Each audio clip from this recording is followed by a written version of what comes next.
Come on. Listen to me. I've tried so many times to tell you this is as good as I can be. Why isn't it enough to be faithful and also be the hit of the party? Let's just break it down to you and me uptown, dancing all around till the disco ball pops. But I have to be me, and everyone can see your anger is misplaced, and I'm gonna tell you, don't hate me 'cause I get attention. Don't turn me into what I'm not. I have to be me 24/7, and I ain't never gonna stop. No, no, no, no. No, no, no, no. Never gonna stop. No, no, no, no. Yeah, yeah, yeah, yeah, yeah. I ain't never gonna stop. No.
Hello, everyone, and a very warm welcome to the Science and Tech online quiz. My name is Julinka, and it is my pleasure to be your quiz master today. And I'm coming to you live from our studio in beautiful Eindhoven, the Netherlands, where, as you can see on our backstage cams here, we have a whole crew in place, ready behind the buttons.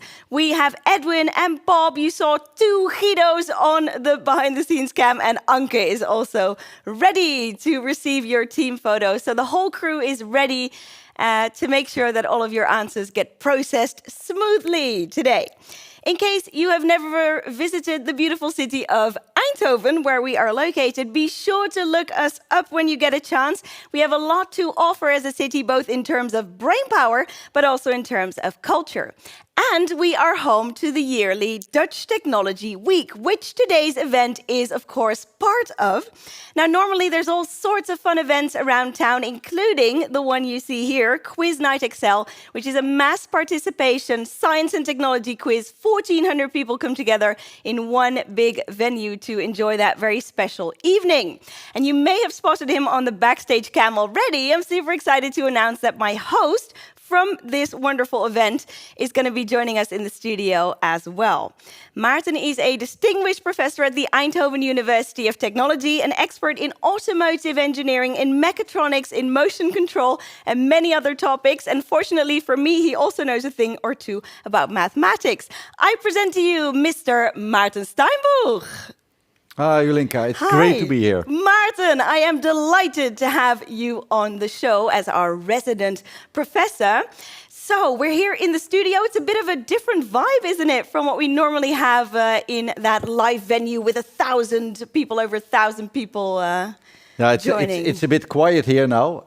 On the other hand, it's thrilling to be aware that currently there are so many people all around the globe looking to us and in fact participating in this beautiful quiz. So I look forward, Julinka, to help you in this quiz and to give some answers later on.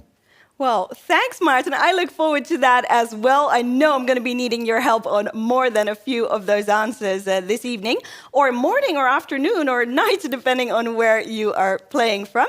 So thanks, Maarten. You, for now, can sit back and relax, keep an eye on the proceedings for us, and then I will talk our players through what they can expect from today's quiz. I will. All right, thank you, Maarten. So Maarten will be called on later on for expert advice, but for now, allow me to get you started on the actual quizzing portion of things. After round one has been submitted, we will know exactly how many teams are actively participating in today's quiz. But judging from the sign-ups and what I see on YouTube, it looks like it's going to be a busy event indeed. Now, of course, you will all be playing for eternal fame and glory, but much more importantly, you're here to have a great time with your teammates. So I really hope we can make that happen for you. Before we get started, allow me to explain how we'll be playing.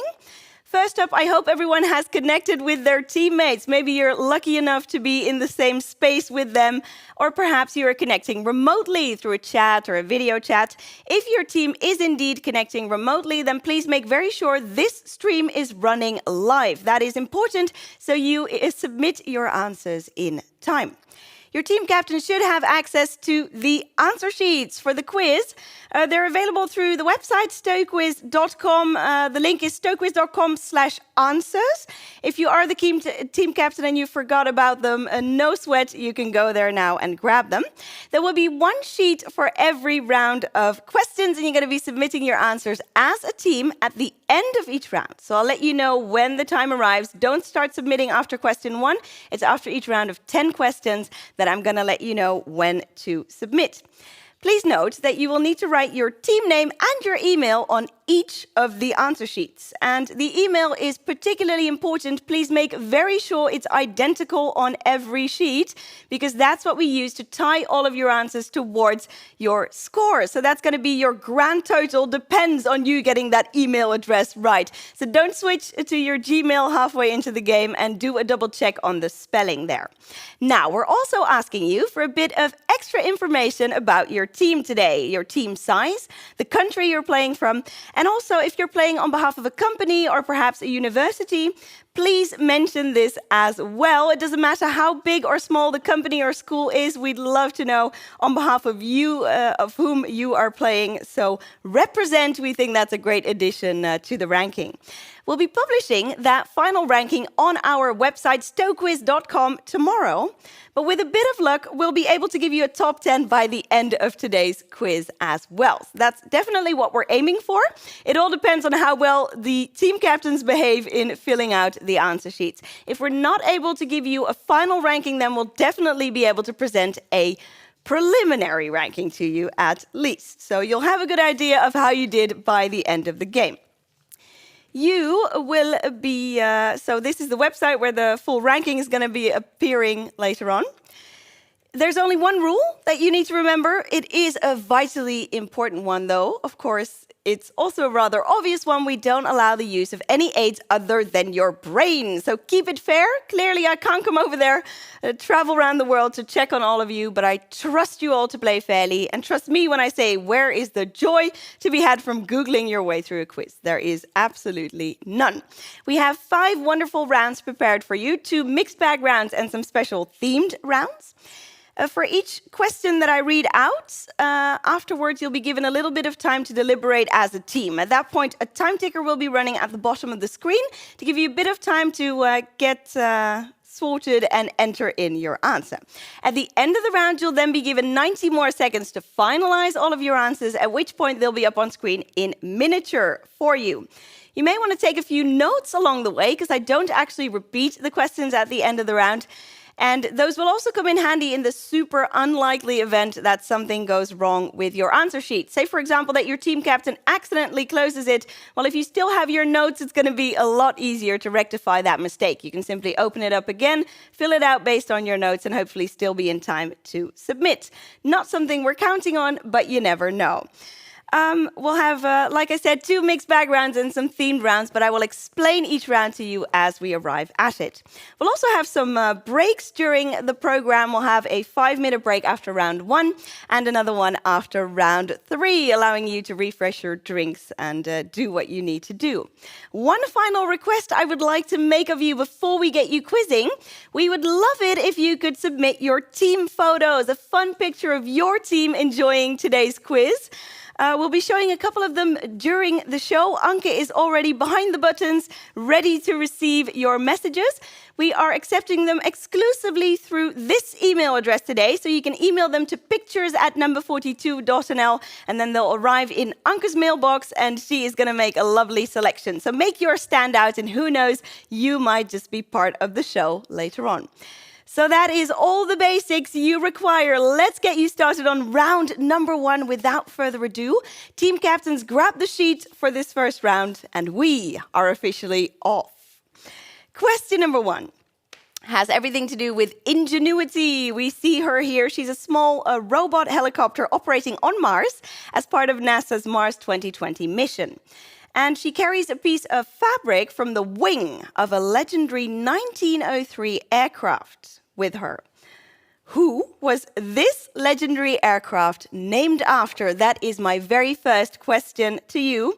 So, Ingenuity carries a small piece from a legendary aircraft. Who was said aircraft named after? For number 1.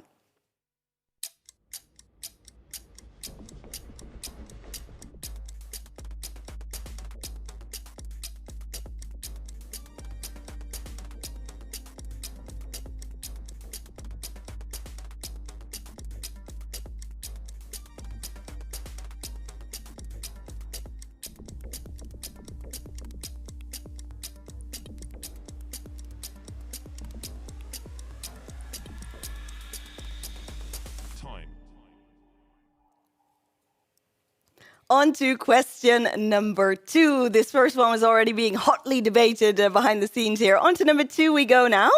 We've spelled out, as you can see, the word debug for you for the purposes of this question. And that's exactly what I invite you to do, debug the answer. We used elements from 5 different logos to construct this interesting-looking word. Can you name the 5 brands that we took these logo elements from. Now, it's not necessarily the first letter in each logo, I'll tell you that. It may be, but it doesn't necessarily need to be. So on the answer sheet, you'll see a D, a B, a E, B, U, and G. So make sure everything ends up in the proper box there. Identify the brands these logo elements were taken from.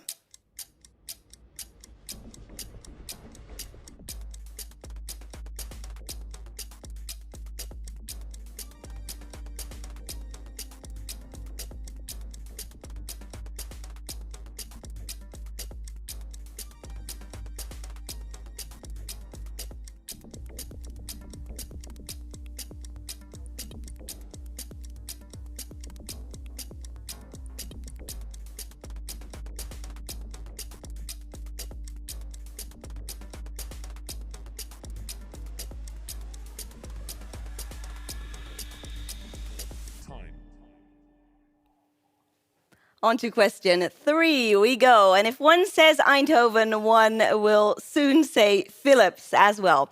Philips was founded right here in the city of Eindhoven in the Netherlands 130 years ago. This year, happy anniversary, Philips. And today they are, of course, a leading health technology company.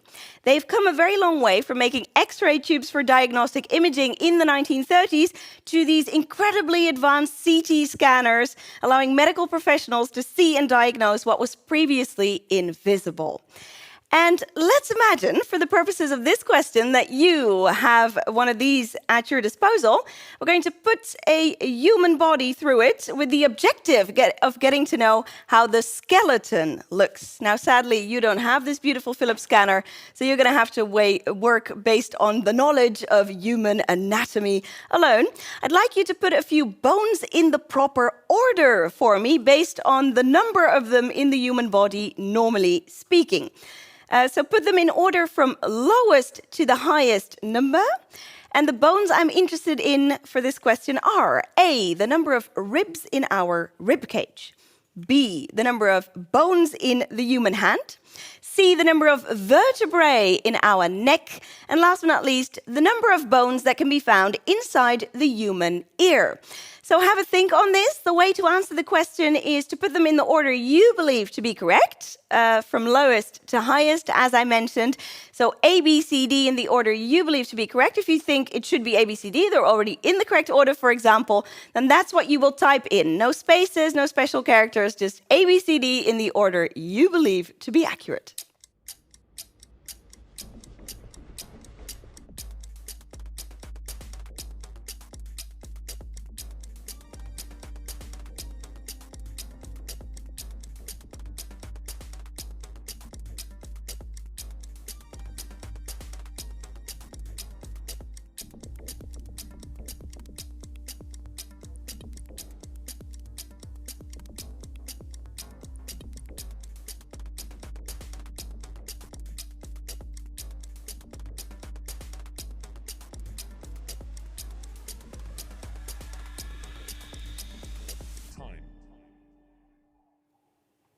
And Jouke says on the chat, this is not a CT scanner, this is an MRI. Well, we're just trying to keep you sharp, Jouke. And of course, Philips makes both very well indeed. On to question 4 we go. For this one, I have a few facts, and all of these facts occurred in the same year. It is that year I am in search of.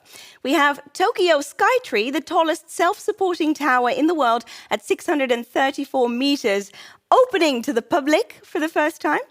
Elon Musk publicly introduces the concept of the Hyperloop for the first time.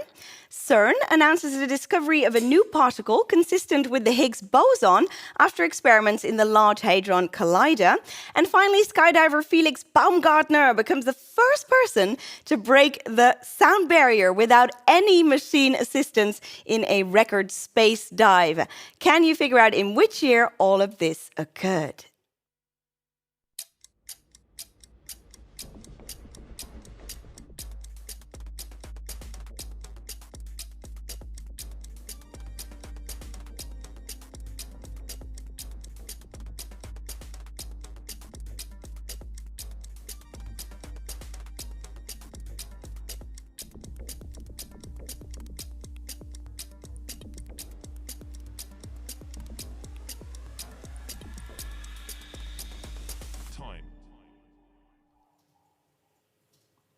Question number 5 is our first picture connection for today's quiz. And the question is, what single word logically connects all of the images we see here? They are seemingly unrelated, and yet there is a single word that will make them all make sense, tie them together rather beautifully. What single word connects all of the images we see here?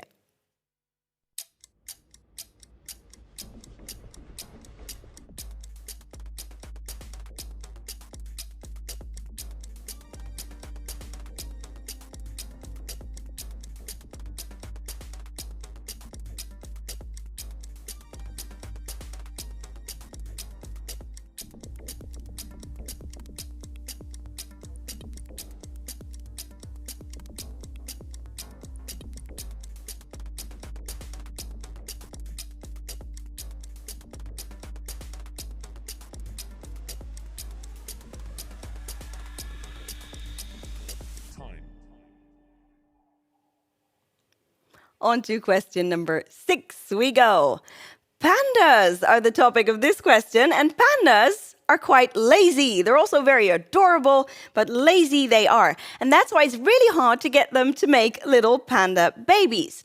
Imagine the following scenario. A mad scientist has found a way to manipulate the DNA of pandas so they can reproduce in a similar way to bacteria. His method allows each panda to split into 2 pandas after every 72 hours. So on day 1, our scientist starts with 1 single panda. And after 3 days, he has 2 adorable pandas. And of course, after 6 days, he'll have 4 pandas, and so on and so forth. The experiment I propose to you is being conducted in the year 2100. Imagine the United Nations' most recent projection for the world population in that year has come true, exactly right. They were right on the money. Starting with a single panda, how many days will it take our scientists in the year 2100 to create a panda population greater than the human population of Earth in that year? So obviously you'll have to estimate the population of Earth in the year 2100, and then you'll have to do a bit of math, not my favorite topic, but hopefully it is yours, to determine how long it will take in days until we have more pandas on Earth than humans. Good luck with that.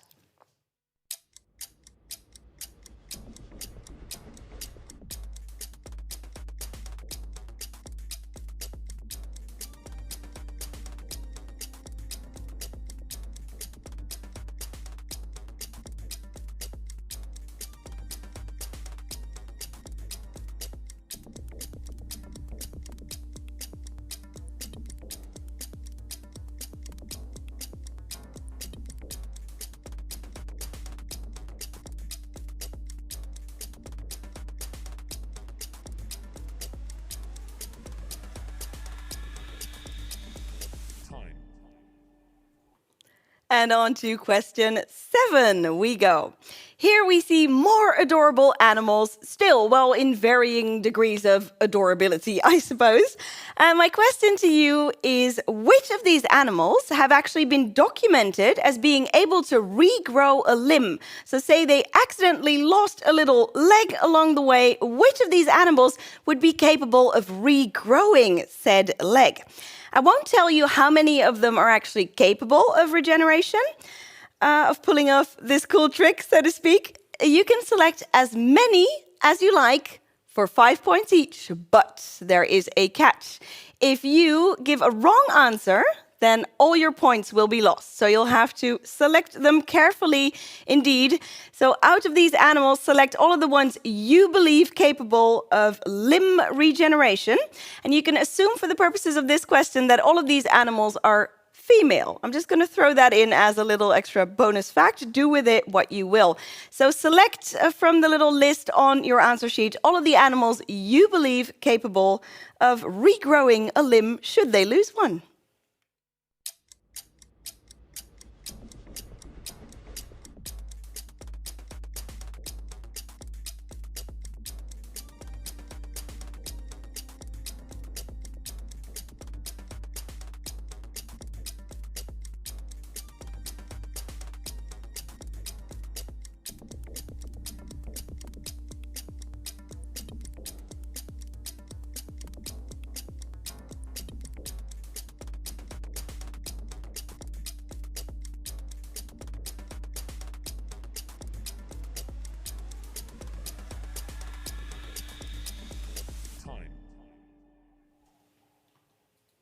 On to question number 8.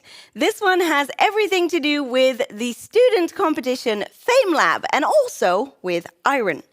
FameLab is a student competition which aims to discover up-and-coming scientists who inspire people to see the world from a whole new perspective. And to do all of that in 3 minutes. It's a really interesting competition. And the Eindhoven University of Technology winner of FameLab 2021 is this lovely lady, Chan Botte from Team Solid. They are a student team at TUE, and Chan actually took part in the National FameLab competition 2 days ago. Team Solid are working on renewable and sustainable energy options via the burning of iron powder.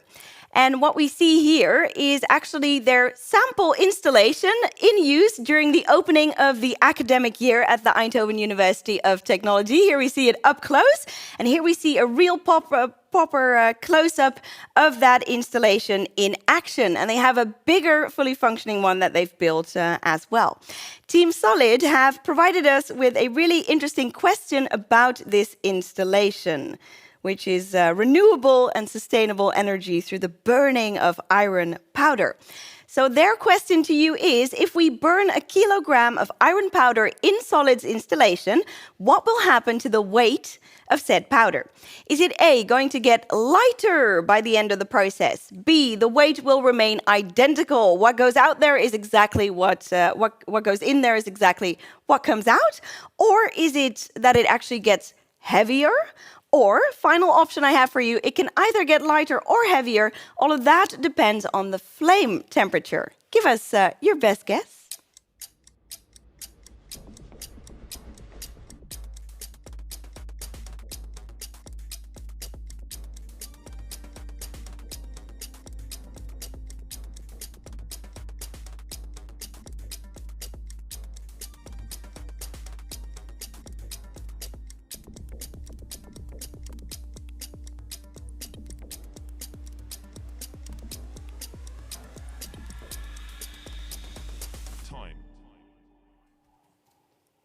On to question number 9, and this one again involves researchers from the Eindhoven University of Technology. The Eindhoven company Sorama is involved in the project I want to share with you as well, and so is Stanford University. Together, these researchers have conducted some research into the wing noise of a specific type of animal, and there was quite a bit of media attention for this wonderful research. To gather the necessary data, they used 12 high-speed cameras and an incredible array of 2,000 microphones. According to the researchers, the new insights can contribute to making drones, vacuum cleaners, but also airplanes quieter. And if you know how an animal's complex aerodynamic forces produce sound, you can then use that knowledge to make flying or moving devices that generate complex forces a lot more quiet. That is what the researchers write about what they've been up to. My question to you is this: which specific type of animal did these scientists study for the purposes of this research in trying to get quieter airplanes and fans? Please be specific. Obviously, it's an animal with wings, but I'm not going to accept something like bird or insect. It will have to be as specific as chicken or bee, for example.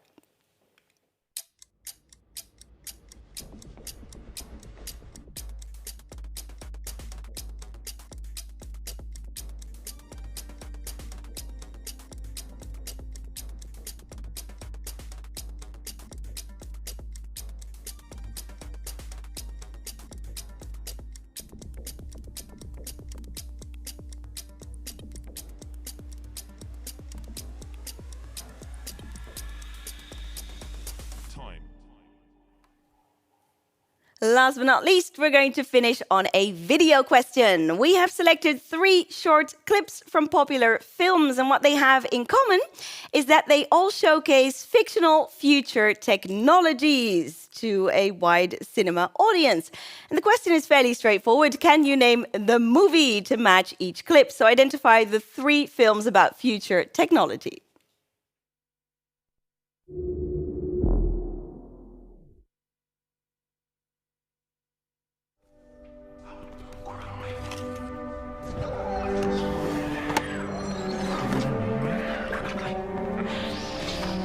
Very slow.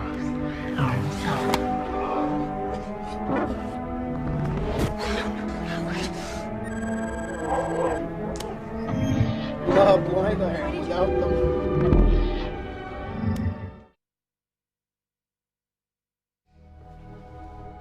It's empty. Amy.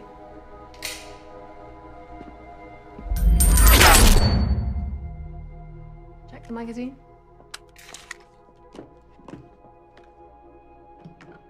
How?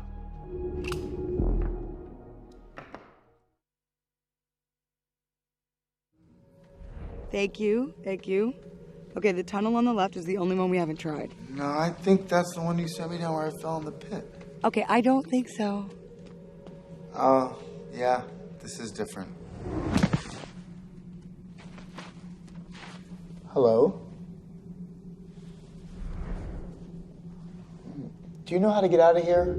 I need to find my ship to get off this planet.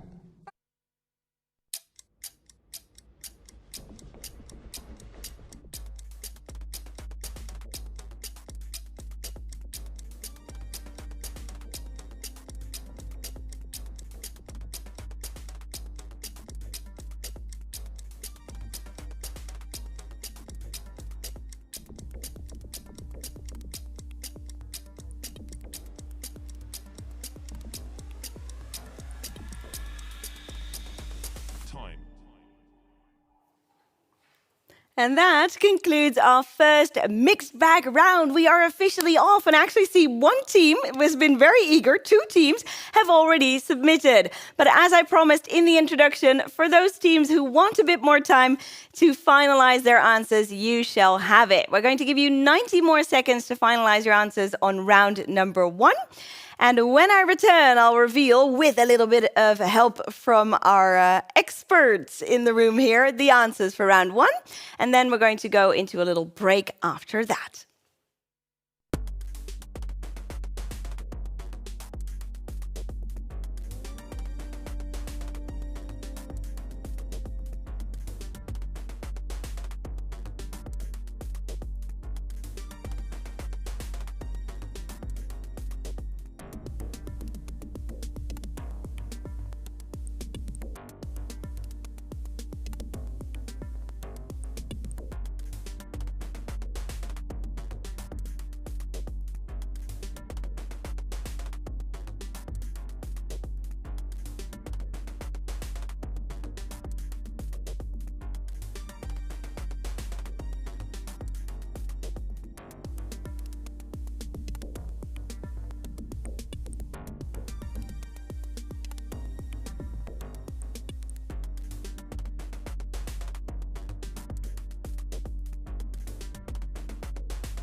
Okay, welcome back, everybody. I see many answer sheets flooding into the studio. I can see them all arriving on the screen in front of me.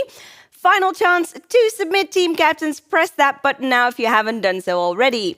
Before I take you on to the answers for this round, Anke has been hard at work selecting some cool team pictures, and he has a couple of them to share with us. So let's have a look at some lovely team photos that a few teams have already very creatively submitted to the studio. I think we're ready. Yes, we are. Let's have a look at the first team picture. Let's zoom in a little bit here. This is a team from Fontys Hogeschool ICT here in the Netherlands, team FHICT. And as you can see, they've been very creative with this beautiful official press photograph, as they dubbed it. On to the next one we go. Welcome on the show, Fontys ICT. Here we have a lovely team from Costa Rica. Look at this. You guys are quizzing from the beach in Costa Rica. I love it. And we have Nameless Group joining us from the Netherlands. Fantastic. Welcome on the show, guys. And I think we have, let's have a look. Yes, one more team who actually made it a whole poster. And there's a story to go with this poster. So this is team The Spicy Sausages. They're playing from the high-tech campus here in the Netherlands. And these guys are actually celebrating Stefan's announce a bachelor party today. So they've selected our quiz as part of the bachelor party. They already said as a disclaimer they don't expect to do too well due to the circumstances, but I certainly hope you guys have a great time. With the quiz. That's all the pictures for now. If you want to submit your team photos, you can send them to pictures@number42.nl, and maybe yours will make it onto the show a bit later on. On to answers. For round 1 we go. First up, Ingenuity, that small robot helicopter on Mars. She carries a little piece of fabric from the wing of this aircraft we see here.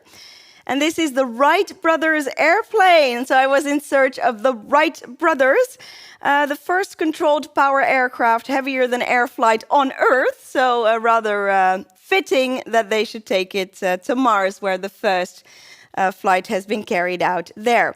The initial takeoff and landing area for Ingenuity on Mars is actually named Wright Brothers Field in their honor. So that's a really nice tribute, I think. 10 points. It's 10 points for each single correct answer. And usually 4 or 5 points each on some of the different questions with multiple answers. So I'll try to keep you informed of the scoring throughout the game. For this one, for example, it is 4 points each. And the logos we took these letters from were... this one I took from Disney+, but of course the Disney logo is identical, so as long as your answer included Disney, the points have been earned. Next up, it was the E from the SpaceX logo that we showed you. We also had the B from the Bose logo, so not Boeing or the Boring Company or New Balance. No, Bose was the correct answer. We also had that U, which I personally thought was trickier, but I see quite a few correct answers on my screen here, actually. This is Unreal. The Unreal Engine is a game engine developed by Epic Games for their 1998 first-person shooter, Unreal. And then finally, the G was from the Google logo, and it looks like many, many teams managed to identify that one correctly. Next up, from CTs or MRI scanners, we took you on to a question about bones. And this is the order you should have put them in. The bones inside the ear, there are a mere 3 of those. Moving on to the vertebrae in the neck, we have 7. The human ribs, we have 2 pairs of 12 coming to 24, but the hand beats them all with an impressive 27 bones in it. So DCAB was the correct order. And if you swapped 2 that were directly next to one another, we still gave you 5 points. If you got the whole thing right, then it's 10 points added to your total. For question 4, we asked you for the year in which all of these events occurred, and I can reveal that this was 2012. I see a lot of teams who answered that. So really, really nice results. Over 40%, just over 40% of you got this exactly right, which means 10 points. If you were a year off in either direction, it was 9 points. A bit further was 8 points, and so on. On to the connection. Oh, that's right. I was looking for a single word to connect these 4 images. We see a Hyperloop pod, which Virgin did some very successful testing with already.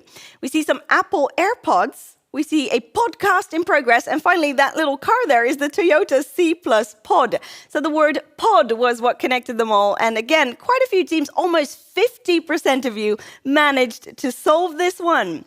Now, my next question was all about lazy pandas and their plan for world domination. And as this involves math, I think it is a great idea to bring in our expert on this one. Maarten, can you shed some light on the answer for the panda problem? Yeah, sure, Jolinka, with pleasure.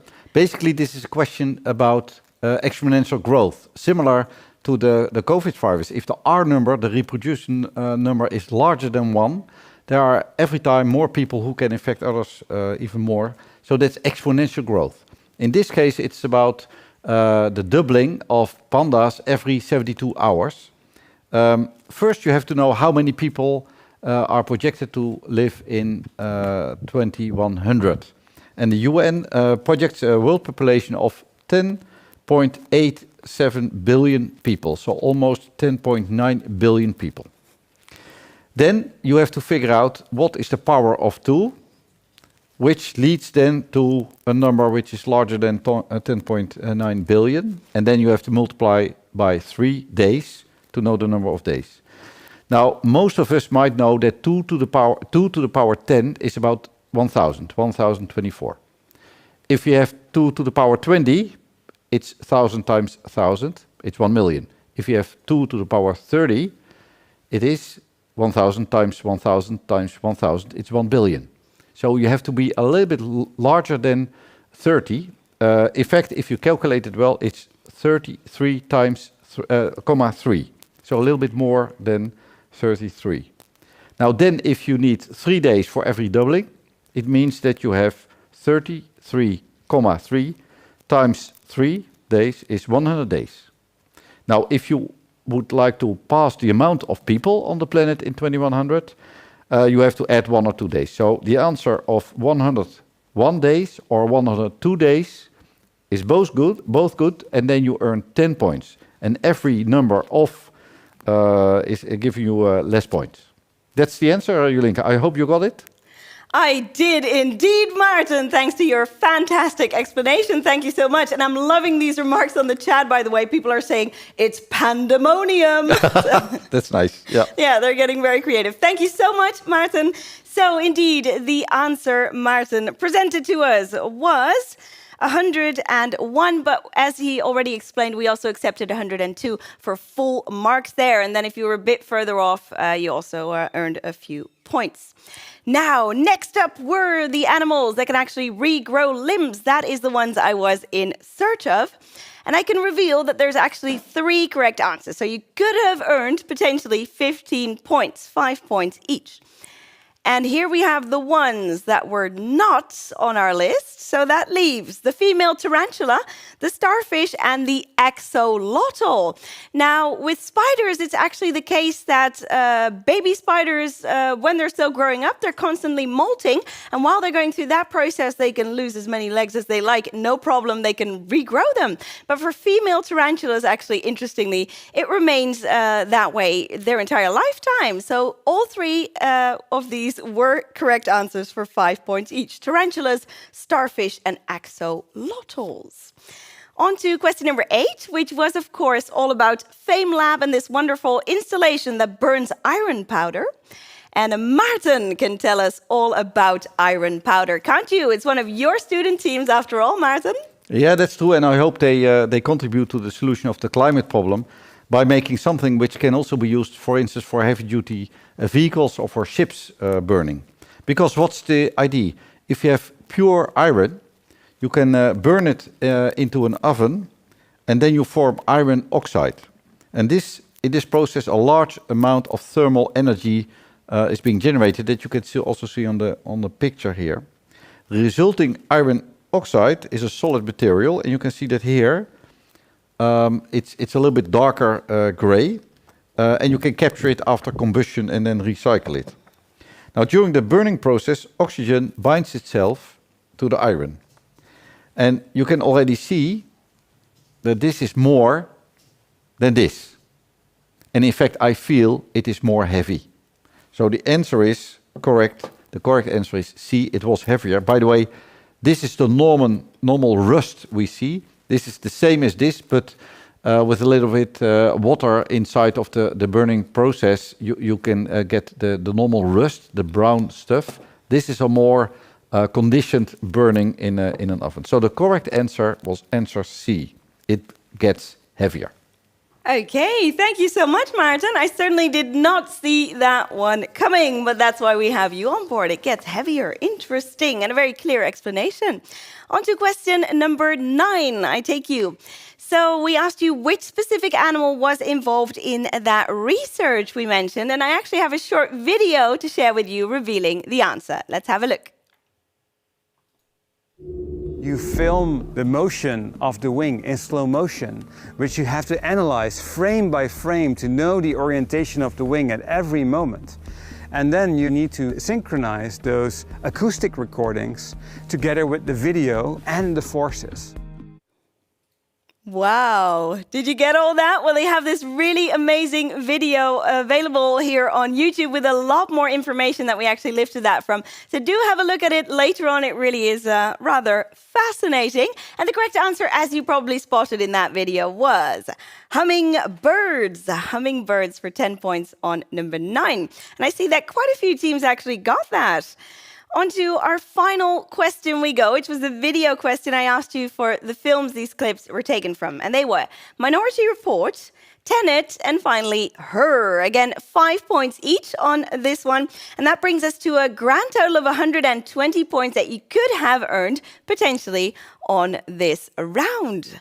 And just like that, we've made it through the first mixed bag round and into a well-earned break. Now, during that break, you can still submit your team photographs, so we warmly invite you to do that. We would love to see where in the world you're playing from. We've got players from all over Europe, but also from as far as Australia even, and Brazil, and really all over the globe, so that's wonderful to see. And I see on my screen here some statistics.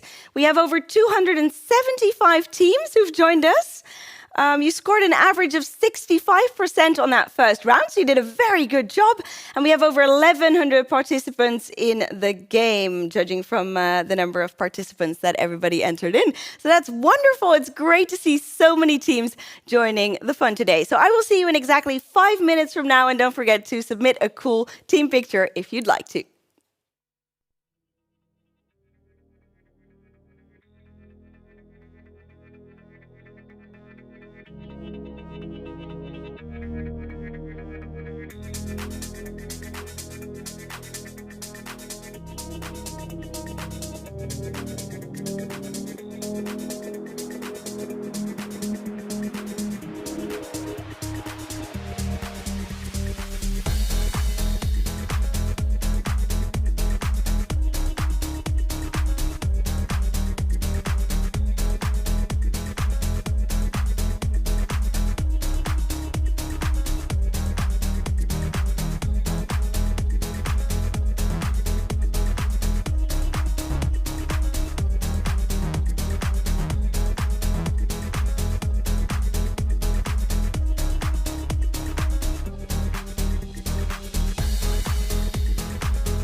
Hello, hello, hello. Welcome back, everybody. I hope you are ready for part 2 of the quiz. As you can see, the crew here behind the scenes. It's a little warm here in the studio, actually. We finally have lovely weather in the Netherlands at long last, and we are feeling it a little bit, but we are excited, fired up for part 2 of the quiz. And before we get you started on our next round, which is a bit of a different one, we have a nice picture puzzle prepared for you. I can reveal the top 5 after one round played. So let's see which teams are currently in the top 5. They've done a really nice job, actually. In 5th place at the moment, it is a TUE alumni team. And they are EE 2007 is their name, doing a spectacular job. In 4th place, it is also a team from the Netherlands. They are Tegen Beter Weten In. And these guys have actually taken part in many editions of Quiznight Excel, and they always do a really good job. So I can't say I'm surprised to spot them in the top 5. 2 teams are currently tied for 2nd place at the moment. Another one from the Netherlands and one from beautiful Croatia as well. In 2nd from the Netherlands, we have Schrödinger's stroopwafels. If you don't know what a stroopwafel is, it's rather delicious. Do look it up. And also in 2nd place, it's Comfortably Dumb, joining us from Croatia, doing a wonderful job, guys. Keep up the good work. And in the lead, we have another team from the Netherlands. The Netherlands are dominating this ranking, but it's only one round into the game, of course. And they are team Crab or CRAB. The almost all of them are capital letters except for the A. So I'm just going to say Team Crab. Great job, Team Crab. Keep up the good work. And with that, I think it's time to take you on to our next round. So many great scores I'm seeing and so many creative team names. It's going to be a wonderful ranking that we publish on that website tomorrow. That much is certain. So for round number 2, we have dubbed this round named after ... and that ... is precisely what you will be in search of. In a moment, I will show you 10 images of something. It could be anything. It could be a location. It could be an object. All of these things have one thing in common. They are named after a famous person from the wonderful world of science and technology, of course. So for each image, you'll be given a list of 16 names, and that list will remain identical for every image. And you will try to select the name that can be linked to what you see in the image. That means that 6 of the names will go unused, as there is no photograph to link them to. So let's see if you can figure out all of our 10 connections, things named after a famous person from the world of science and tech. I will show you each photograph on screen for 20 seconds on end. It's going to be blown up with the names alongside for easy reference. So you can simply select them from the answer sheet, those names, and then after you've seen all 10 of them, I'm not going to do any talking during this round. We'll just let you enjoy it as a team, ease you into part 2. They will show up in miniature automatically. So you'll know that once they're up on screen in miniature, you'll have 90 more seconds to finalize your answer. So a bit of a different paced round. We are upping the tempo for the purposes of round 2. Best of luck and try to link all of these people to the correct photo. Here we go.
Okay, welcome back, everyone. That was a bit of a different pace for that round, wasn't it? But I do see answer sheets rapidly flooding into the studio. So final call to submit your answer sheets. If you haven't pressed that button just yet, now would be the time to do so. In a second, I will be revealing the answers for this round. So all of the 10 names that you should have linked each image to. And I'm going to leave the last one for Maarten to reveal. I already saw Sasquatch on the chat saying, what is number 10? Well, you will soon find out what was shown in that interesting photograph for number 10. Here we go with the answers for round 2. So first up, we showed you this image, and there's some arrows pointing at something at the bottom there. That is Halley's Comet, named, of course, after Mr. Edmund Halley, visible from Earth every 75 to 76 years. And, of course, we also had its trajectory marked in green there on that little solar system we showed you. So F was the correct answer. For number 2, this is a Nobel Prize. We showed you the slightly less known side of one. So named after Alfred Nobel. K was the correct answer. Many teams got this. It looks like 75% of you managed to get this. Next up, this one. I hope you were able to see the number 74 in there. That means you're not colorblind. This is a Ishihara test for colorblindness named after Shinobu Ishihara. Number 4 was this interesting gadget here. Perhaps you have one sitting on your desk. These are known as a Newton's cradle. Isaac Newton in the house. J was the correct answer for number 4, and many teams knew this. Wow, the last one was a lot trickier. Question 3 was hard, the Ishihara test, but this one almost everyone got right. 90% of our teams knew this. Next up, this here is a Tesla Gigafactory. So named after Nikola Tesla, who was also on the list. And for number 6, we had a CAPTCHA. Now, CAPTCHA is actually a contrived acronym for Completely Automated Public Turing Test to Tell Computers and Humans Apart, which is why we like to say CAPTCHA. It's a bit shorter. So a Turing test named after the one and only Alan Turing. Next up, number 7. This was judging from your responses, also among the trickier ones. This here is a natural rock arch which featured to the southeast of Darwin Island in the Galapagos, and it collapsed into the sea recently. So it was recent news just a couple weeks ago from natural erosion. This was called Darwin's Arch. Darwin's Arch. Darwin being the correct answer for number 7. For number 8, this programming language is Pascal. I went through the trouble of asking a programmer, so I made very sure this is actually Pascal. Up on screen here, Pascal after Blaise Pascal. Number 9, this little doggy here with the bell is meant to represent a Pavlovian response after Ivan Pavlov. For number 9, M was the correct answer here. And that leaves but one, and that was, of course, these strange-looking cups, and I know you are interested. I saw that on the chat already. Maarten is going to shed some light on what these are. Yes, Jolinka, this was known as a Pythagoras cup. So the right answer was the letter N of Pythagoras. It is designed to force the user to drink only in moderation. How does it work? When the cup is filled, a liquid rises through the second pipe up to the chamber at the top of the central column, following Pascal's principle of communicating vessels. As long as the level of the liquid does not rise beyond the level of the chamber, the cup functions as normal. However, if the level rises further, so you fill in too much liquid in fact, then the liquid spills through the chamber into the first pipe and out of the bottom. Gravity then creates a siphon through the central column, causing the entire content of the cup to be emptied through the hole at the bottom of the stem. So that's a waste of the liquid. So moderation here, Jolinka. Moderation, yes. Not necessarily my forte, but it might be a neat party trick. I think you would eventually get all of your guests in trouble if you served their wine from Pythagoras cups, right. I think. Thank you so much for that wonderful explanation, Maarten. And that means that we can move you on to our next round of questions. We're going to move you on to round number 3. And this one is yet another mixed bag round. So a little bit of everything coming your way and many, many potential points waiting to be earned on round number 3. Let's kick you off for question 1 with a little brain teaser that we've prepared for you. As you can see, we have a balance scale here with 2 pans, and we also have some lovely bowls. Now, they look identical. There's 8 of them. However, they are not. The facts that we know in this scenario are that 4 of these bowls weigh exactly 5 grams each, and 4 of them weigh exactly 6 grams each. However, we're unable to feel the difference with our hands. We'll need to use the balance scale in order to determine which ones are which. Now, we can place any number of balls onto either end of the balance. Whatever we put on there and look at the result is obviously considered one weighing.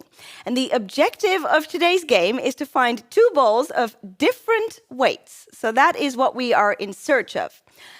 If we find the most efficient method to go about this problem, how many weighings will it require until we're definitively able to say, haha, we have 2 balls here of different weights? So with the most efficient approach, how many weighings will it take? We're looking for the minimum number of weighings. That's the aim of the game.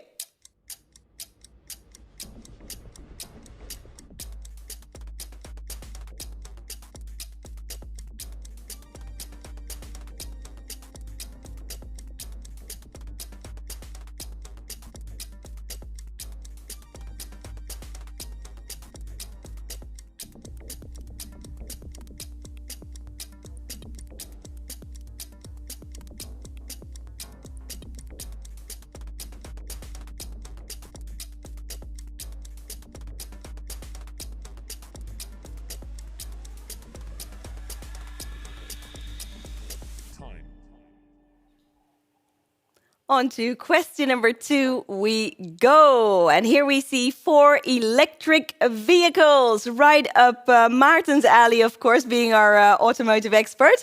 But for now, I'll leave the question with you, and I'm going to check backstage if he knows all 4 of them.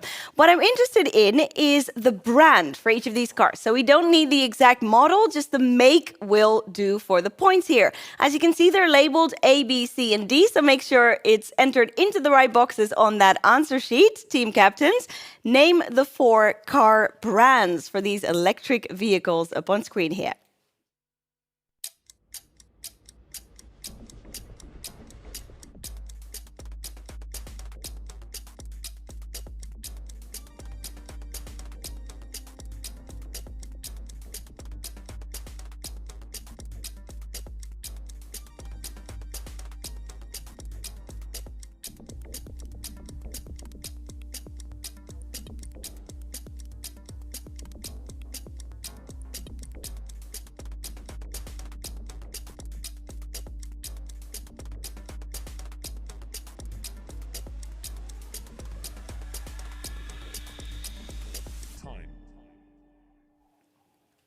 On to number 3 we go. From our cars, we move on to another 4 images. And this is yet another one of those picture connections we have prepared for you. So there is another connection to be found between these seemingly unrelated photographs and drawings in one particular case. So can you identify the single word connection between them?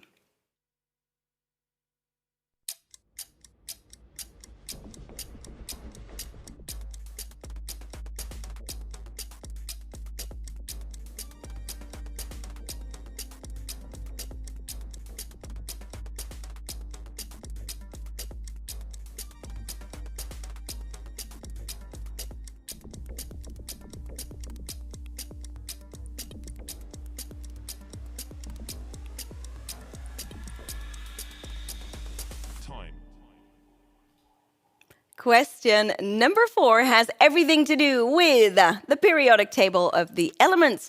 More specifically, the symbols for those elements. You see some lovely examples of them here. And this is a bit of a Quiz Night Excel tradition that we've kept going through into our digital science and technology quizzes. So in a moment, I'm going to give you the names of 4 companies. And I'd like to know which of these names cannot be spelled out using element symbols, such as the ones we see here. So disregarding capitalization, otherwise it would be impossible to spell any of them, You would be able to spell 3 of these company names, but which one will you not be able to spell using element symbols? Is that A, Tesla? Is it B, Uber? Is it C, PayPal? Or is it D, ASML?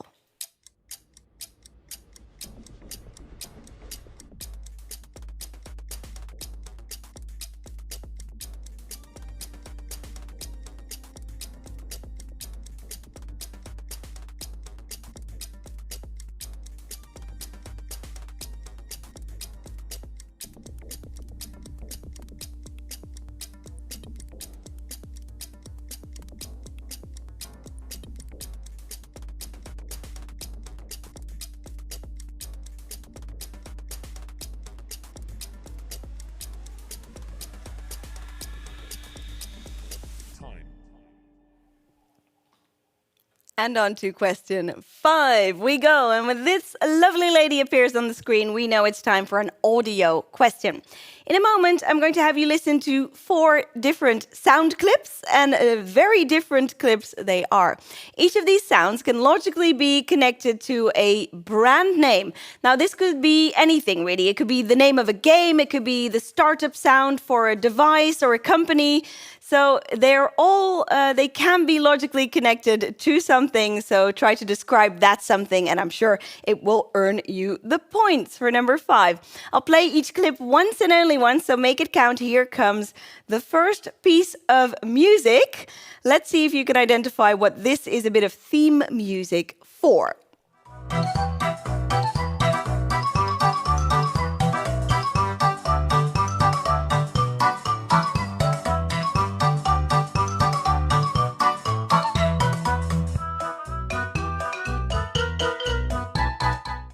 Well, it certainly got us excited backstage. As you can tell, Maarten has no clue what this is. We were trying it out on him, but he doesn't know. Hopefully you do. On to clip B we go. This is a very different sound, and I'm going to play it for you twice in a row. So pay close attention. Here it comes.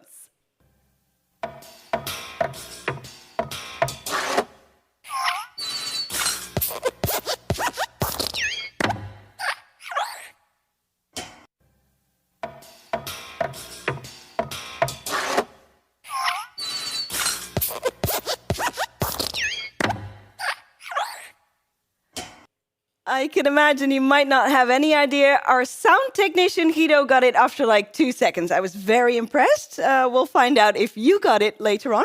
For now, I'm taking you on to the next one, clip C. It's rather short, so I'll play it 3 times in a row for you.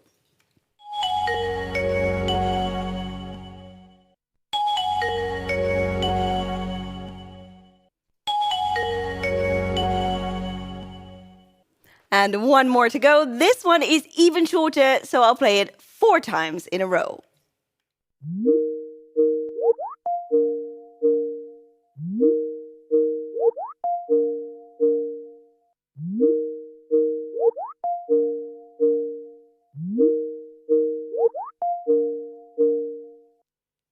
Okay, I wonder if that sounds familiar to any of you. I have a sneaky suspicion that it might. Now, I'll give you some time to debate everything you just heard with your teammates and to get it entered into that answer sheet.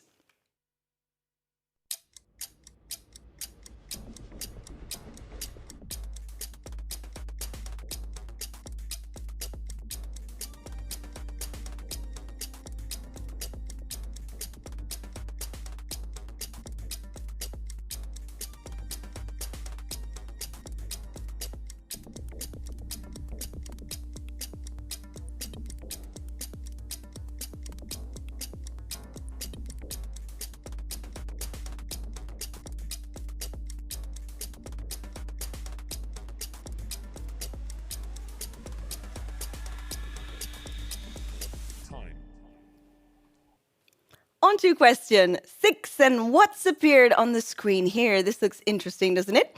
What we see here is the 4-dimensional analog of a cube. But of course, we can't really see past 3 dimensions, can we? So technically, to be accurate, what we see is a 3D representation of a 4D analog of a cube presented to you on a 2D screen. There. One could say that this object is actually to the cube as the cube is to the square. So just as the surface of a cube consists of 6 square surfaces, the hypersurface of this object here consists of 8 cubical cells. Now, I'm calling this a hypercube, but actually there is another name for it as well. And that name also plays a prominent role in the Marvel universe. Perhaps that helps you out a bit. So what other popular name is given to this analog of the cube, and it also features in the Marvel cinematic universe and the Marvel universe in general?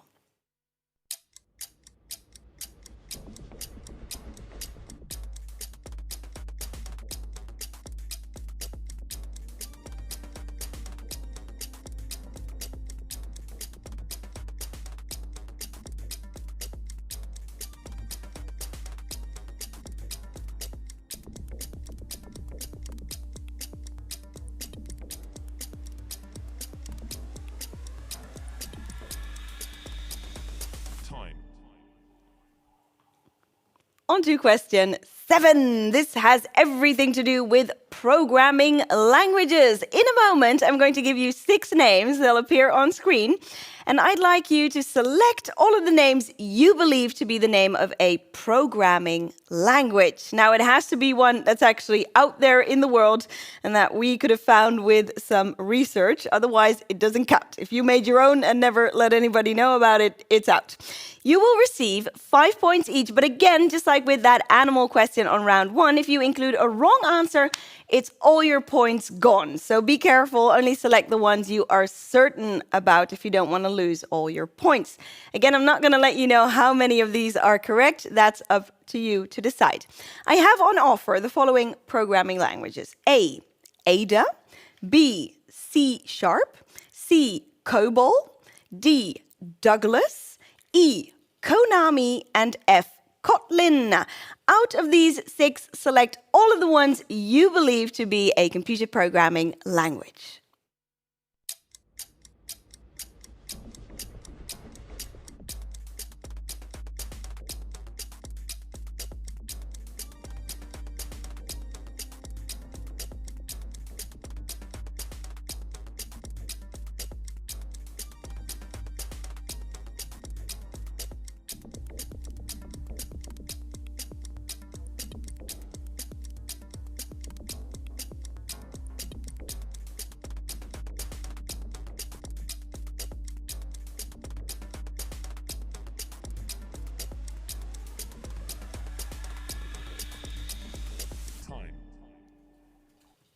On to question 8. For this one, we're going to once again put something in the correct order, just like we did with those bones on round 1. So same principle, A, B, C, D in the order you believe to be correct.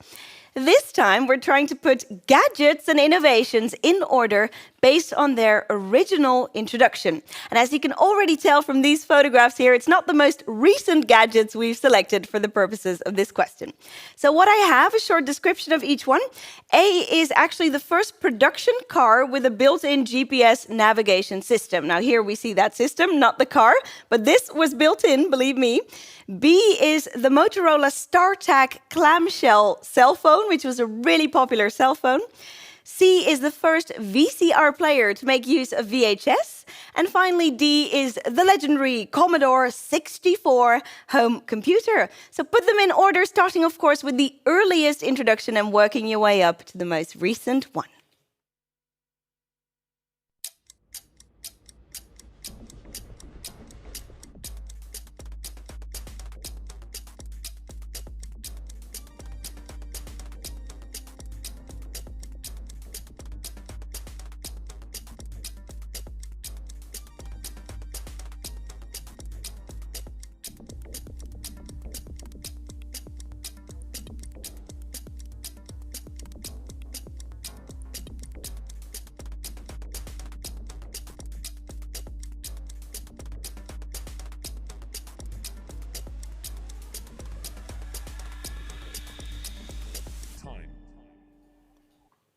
On to number 9 we go. And what has appeared on our screen here?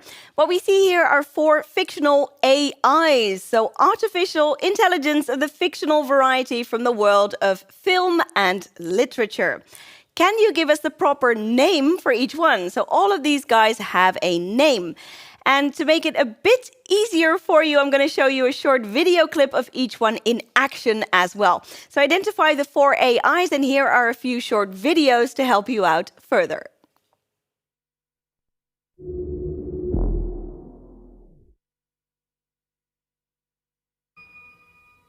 I'm sorry, Dave. I'm afraid I can't do that. What are you talking about? This conversation can serve no purpose anymore. What is it you're trying to achieve, sir? I'm discovering, correction, I'm rediscovering a new element. The answer to the ultimate question of life, the universe, and everything is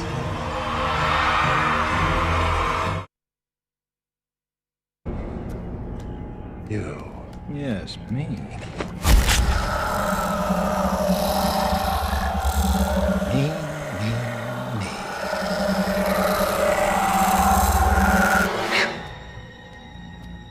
Me too.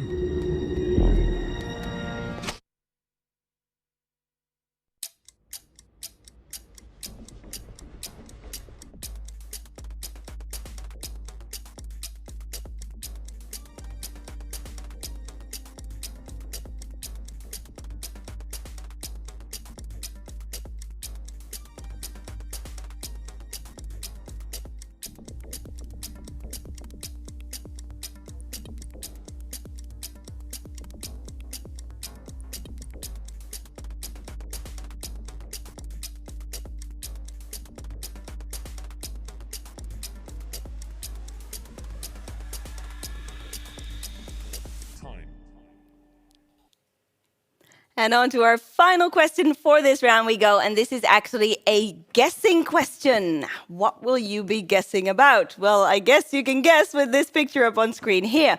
Maarten has a really interesting Lego construction to share with you guys.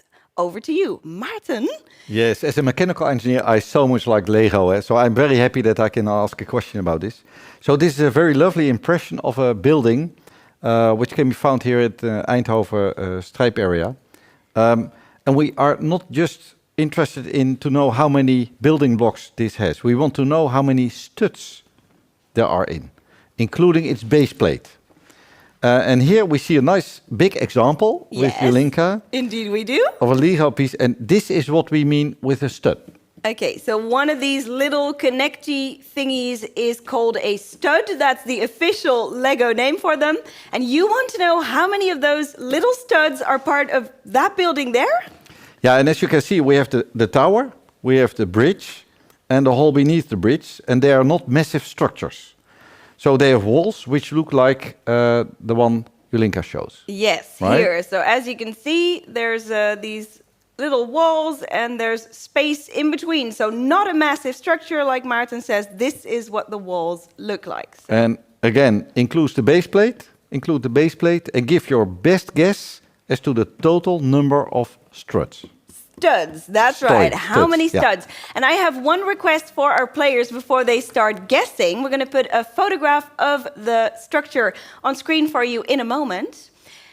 Help me out by not going for a round number. This is the guessing question. We'll be using it to determine a winner. So it's really, really helpful if you don't go. If you think it's, I don't know, crazy number 10,000, then help me out and say 9,876, for example. So that will really help us in increasing the chance that we don't end up with double positions in that ranking. So as promised, I'll show a photo of the structure. You can have another good look at it. Give us your best guess as to the total number of studs in it.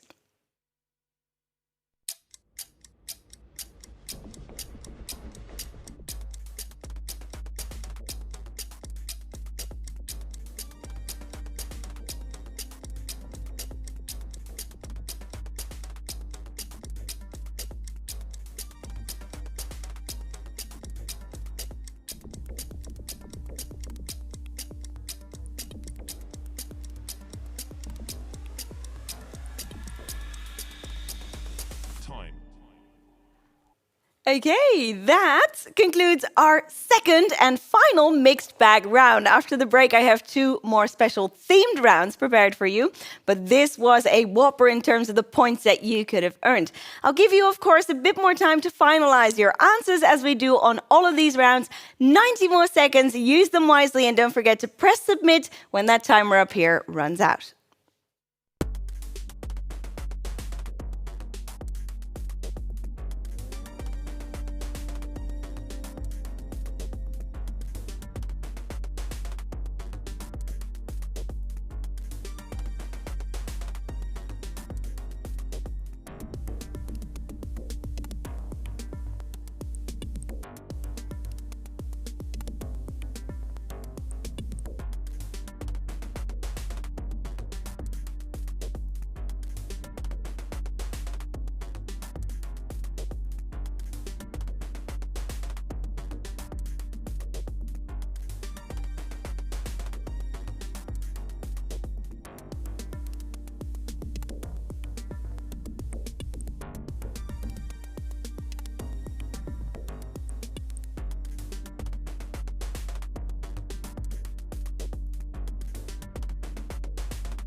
Hello, hello, hello. Welcome back, everyone. I see many teams have submitted already, but I do know that we're missing quite a few more. We have a huge turnout for this quiz. Fantastic. So final call to submit your answers. And before I reveal what they should have been, I am pleased to report that Anke has been hard at work collecting more fun team photos, and she is now ready to share more of them with you. So let's have a look at some of the teams who've joined the fun today. This is a really interesting picture. This is TCTVP. And this gentleman is saying, haha, this is a picture of Maarten, as you can see. But apparently he was the original taker of such a cool photograph. He's the trendsetter. I am in the front. You are in the trunk, in yes? In the front, and he's in the back. Front. Oh, you're in the front. Yeah. Ah. That's the difference. Yes, that's the difference. Touché. Yeah, Jeroen, but okay, you were the trendsetter, but Maarten did a cool spin on your trend-setting unique photograph. Welcome on the show. Thank you for that interesting contribution. Let's have a closer look at this team here. Who do we have here? It's Cristiano Ronaldo joining the fun from the Netherlands. Welcome on the show, you guys. On to the next photos we go. Wow, this is a whole collection. You were probably right to blow those up, Guido. Thank you. Okay, so here we have the Pussycats. They are playing on behalf of VDL for the Netherlands. Maybe this time playing from Belgium. I hope you guys, you never know, maybe this time the Rasputins are also playing from the Netherlands, and so is Bejaardenflat. Okay, that means senior citizens residence, basically. On to the next one we go. Look at these guys. Wow, this is a very creative team photo. From Bulgaria, it is the Guessing Bad Rangers. Fantastic. Welcome on board, guys. Wow, really, really cool photo. And oh, we have one more here. I see it is the Big Babechu group, and they are playing remotely from Germany, the Netherlands, and from Belgium.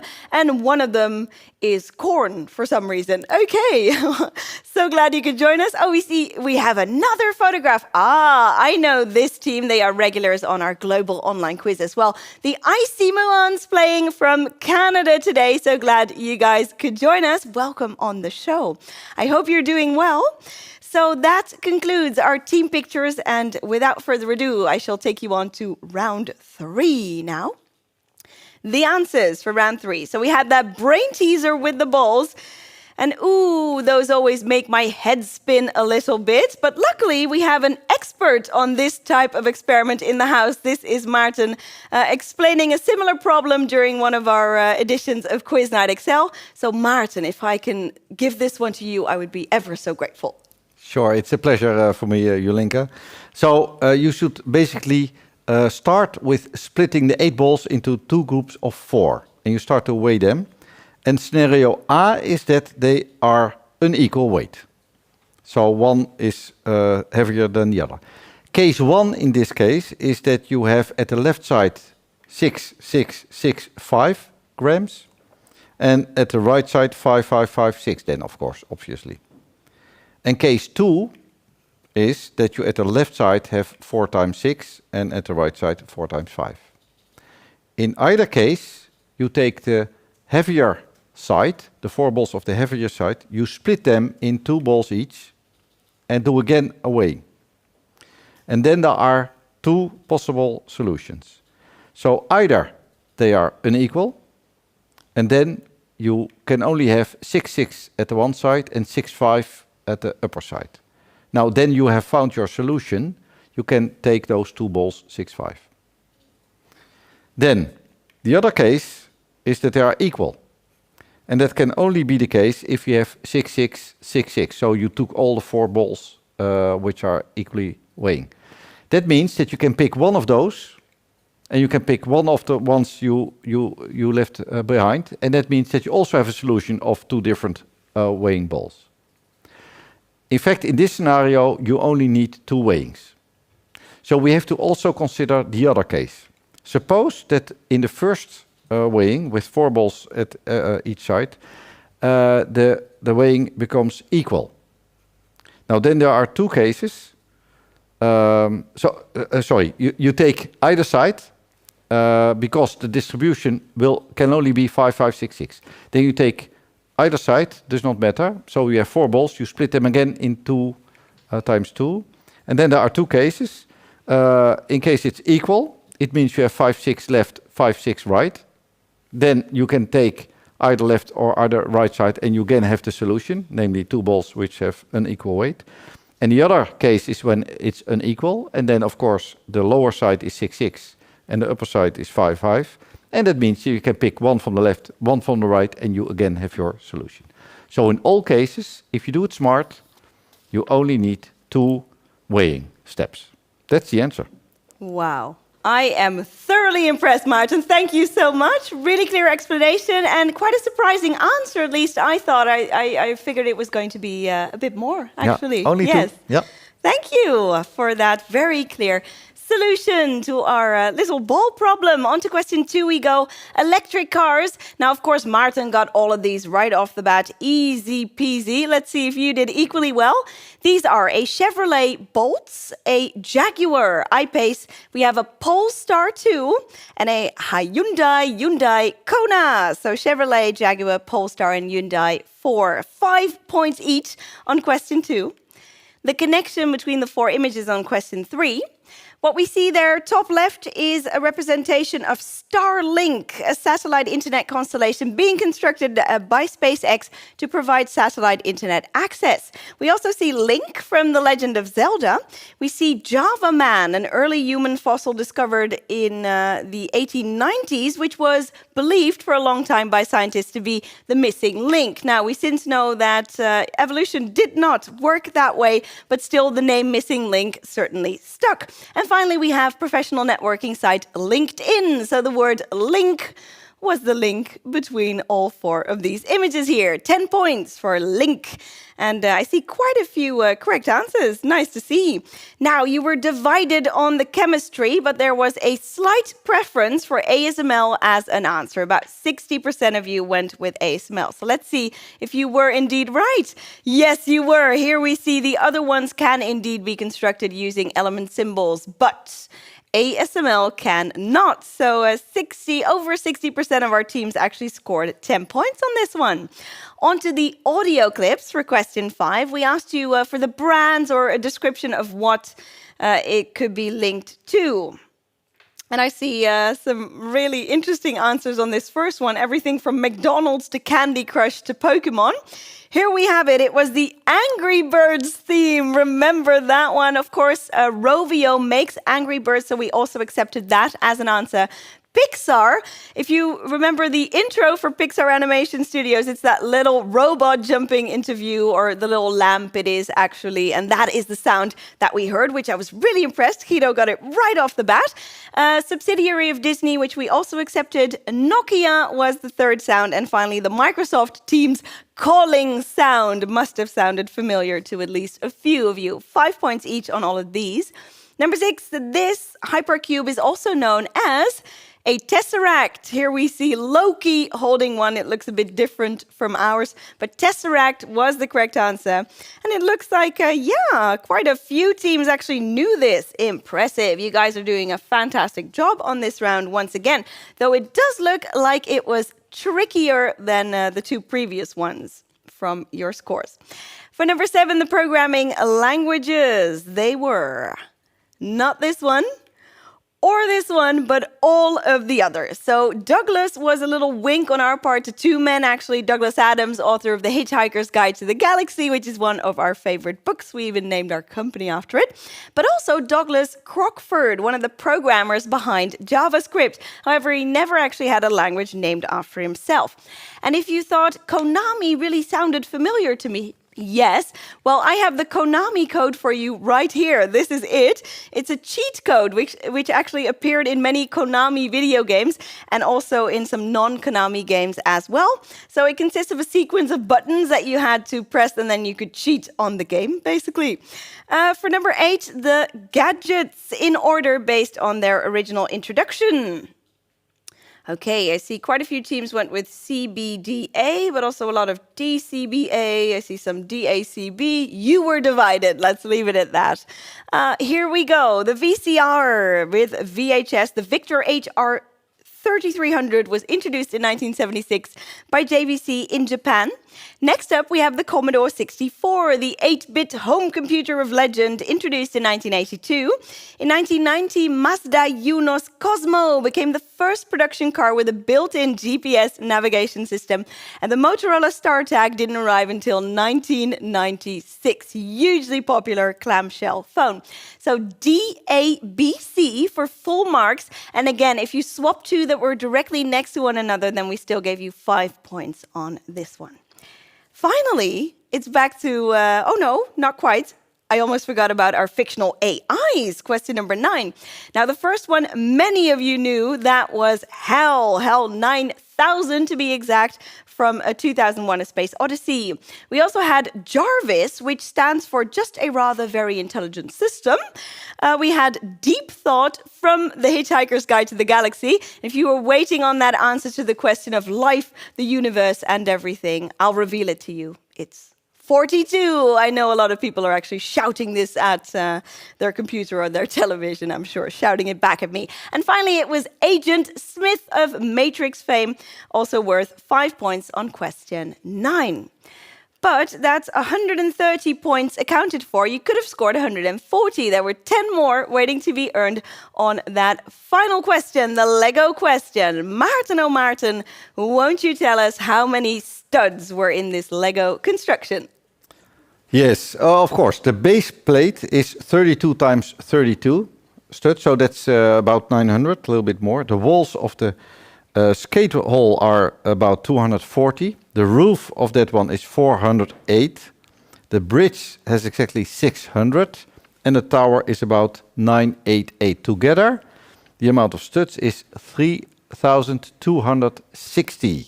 And if you are 5% close to this number, you get 10 points. And if you are 10% close, you have 9 points, etc. 3,260, Julinka. Wow, again, that is last time actually when you said 2, I was surprised at how low it was. And this one, I underestimated a little bit how many little studs it takes to build a construction like this. 3,260, and I see some really good guesses actually. 3,000, 3,210. Wow. Wow. And one team was actually 20 studs off. Really? It says on my screen here, 20 studs off. Wow, you were hard at work trying to guess there. Great job, you guys. So that concludes yet another round. We have 2 more to play after the break, but I think you have definitely earned yourselves a break, haven't you? So you can still submit your team photos if you have a nice one to share with us. We would love to see it. You can use the break to perhaps do that. Refill your drink. Find yourself some ice cubes. Maybe we will be doing that. I think it's getting hotter here in the studio by the minute. And we'll see you in exactly 5 minutes from now.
Hey there, and welcome back to part 3 of the Science and Tech online quiz. As you can see, it is still pretty hot and happening up in the studio here. We're excited for part 3.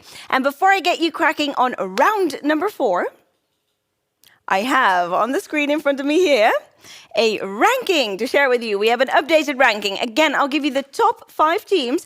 Oh, and I almost forgot to mention 2 things that I was informed of during the break. One is that we had one team who were actually only 5 studs off on the Lego question, so that is just incredible. And the other is that I made a little mistake when I read out the answer to that proper order of the gadgets question. I gave you all of the right years, but then I messed up the order when I told it to you, so it should have been C, D, A, B. Never fear, if that was your answer, you did get full marks, and obviously if you swap 2 that were next to one another, you got 5 points. So all of that stays, but we have very much corrected the order. It should be C, D, A, B, and that's the one that got the marks.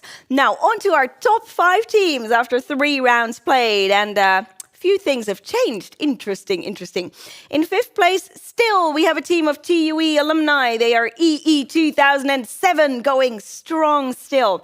In 4th place, it's a team from Siux Technologies. Very nice, guys. It is the Tomahawks 4. In 3rd place, it is Fappy and his Dolphins. They are playing from Germany today. In 2nd place, we have a team from CWI in the Netherlands, and they are 3-peat, doing a fantastic job, guys. Well done. And in the lead at the moment, we have a team from Croatia. It is Comfortably Dumb, and that you are definitely not, because you are currently in the lead in today's quiz, doing a fantastic job. So keep up the good work. You've got 2 more rounds to go. Hang on to that first spot for dear life. Okay, so I'll update you on the ranking a bit later on once again, but for now, high time to get you moving on to round 4. And after all that hard typing, all that hard work your team captain has been doing, I think they deserve a bit of a relaxed round. So this round is 50-50. All you need to do is select between an A and a B option for each question. So let's see if you can get all 10 of them right, starting with this one. Question number 1. Imagine the following scenario. Imagine this is my car key. I want to open my car door with this key, but I'm a few meters out of range. It's not working. Which of the following will help me open the door without moving closer to my car? Is that A, if I hold the key up to my head? Or is it B, if I hold the key on top of my iPhone? Which is going to give me a better result, which is going to help me increase the range and open that car door without actually moving closer to the vehicle?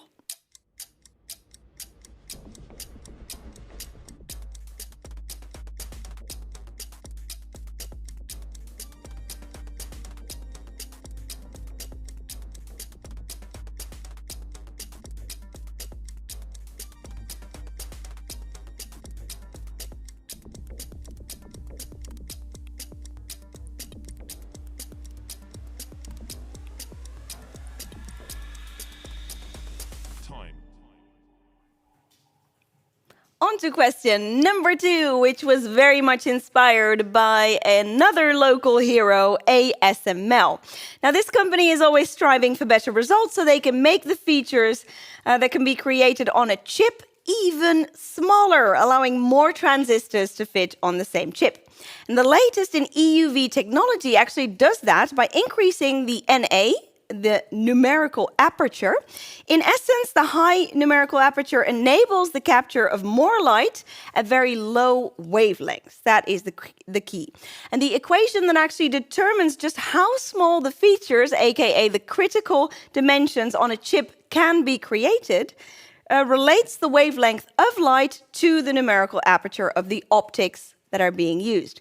And there is a name given to that equation. It is named after a scientist. So my question to you is, who is that scientist? Is it A, Mr. Moore, or is it B, Mr. Raleigh? So Moore is A or Raleigh is B.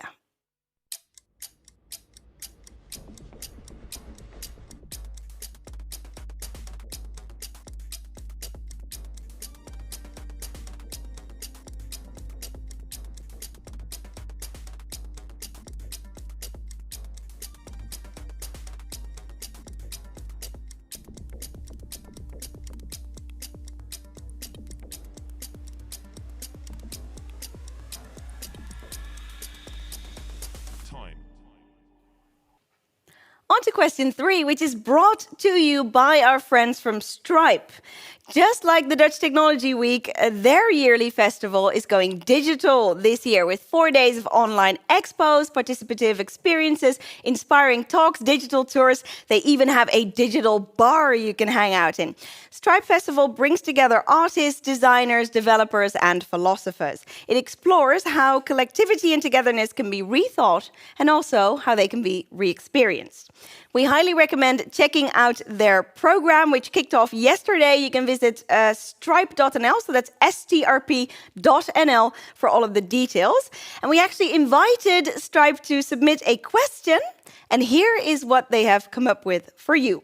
This is Neil Harbison. He is a cyborg artist and also an activist, which I tried to turn into one word just now, for trans species rights. He's based in New York City, and he's best known for being the first person to actually have an antenna implanted into his skull, and for being legally recognized as a cyborg by a government.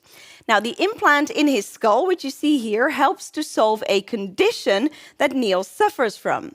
Is that condition A, stutter that this helps to solve, or is it B, color blindness that this implant actually remedies for him?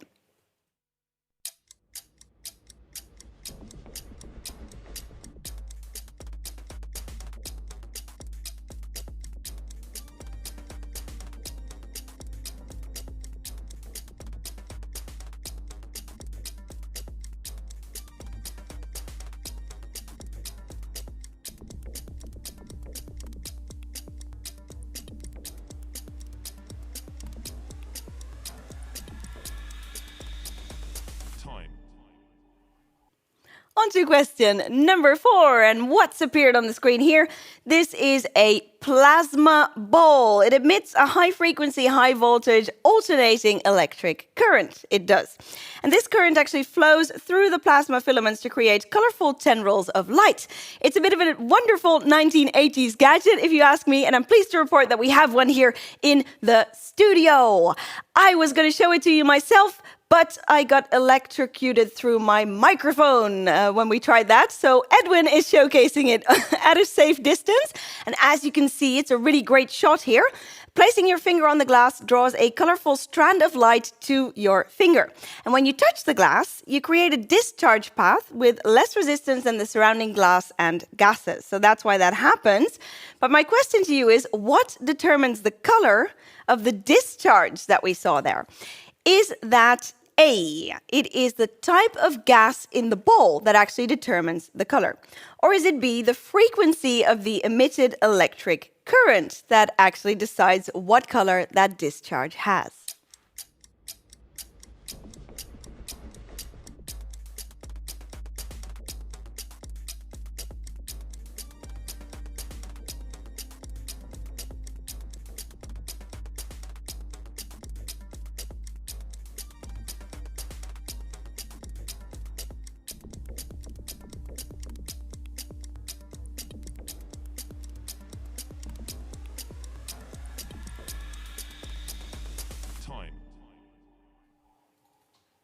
Question number 5 has everything to do with something that I have long since wondered about, and I will get my answer very soon indeed. Under typical conditions, what actually happens when a skydiver pulls their parachute? So right after the moment when they pull that little string and the parachute opens, what will happen? Is it option A, they are temporarily pulled upwards and then continue their downward motion? Or is it option B, no, that's not right at all. They don't go up. They continue their downward motion straight away. There is no up involved. The choice is yours.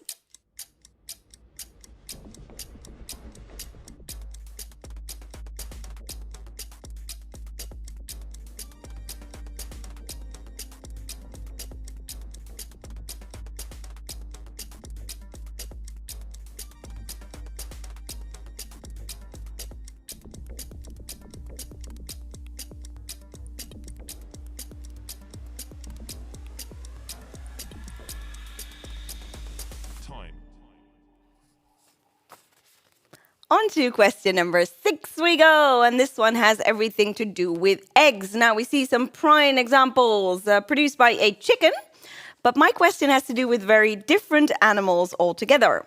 I'm going to show you 2 animals in a moment, and I'd like to know which of these animals lays a larger egg on average.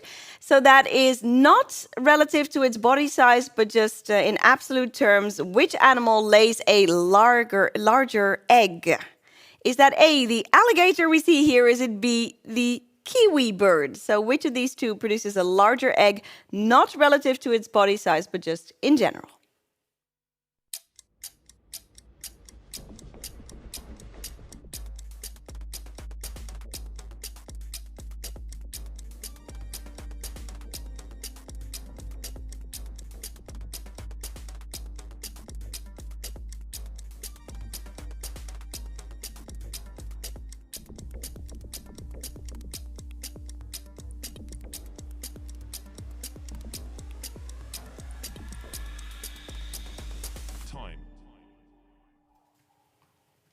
On to question 7.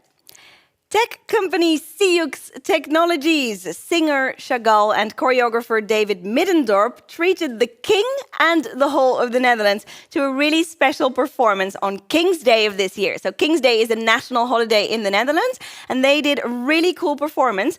Artificial intelligence enabled live interaction between a singer, 2 dancers, and 12 drones to create a really stunning performance. And we have a really short clip of the preparations for this show underway. So I'm going to show that clip to you, and then I will return to you with the question.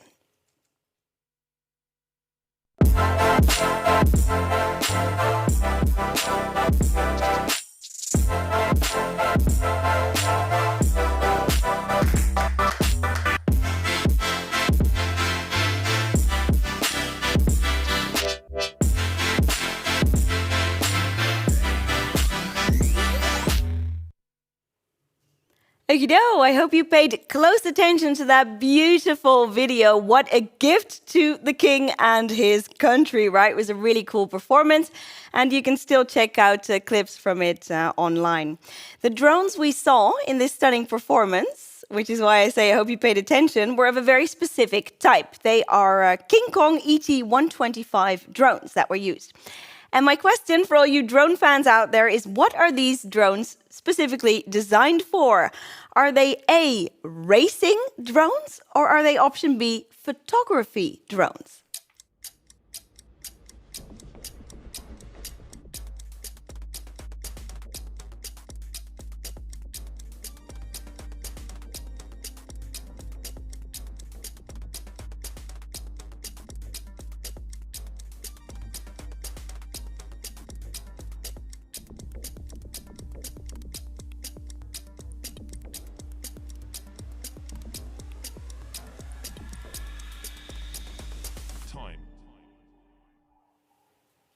Question number 8 coming your way. Here we see a lovely little shape. This is, of course, a pentagon.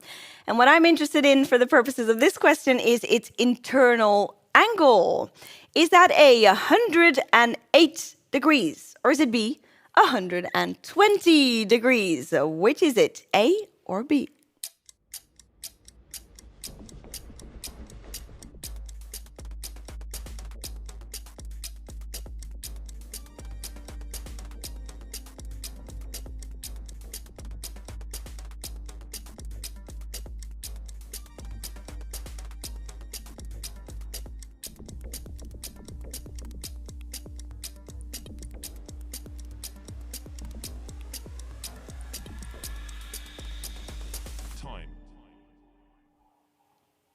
On to question 9, just 2 left on this 50-50 round, and something interesting is happening up here, right?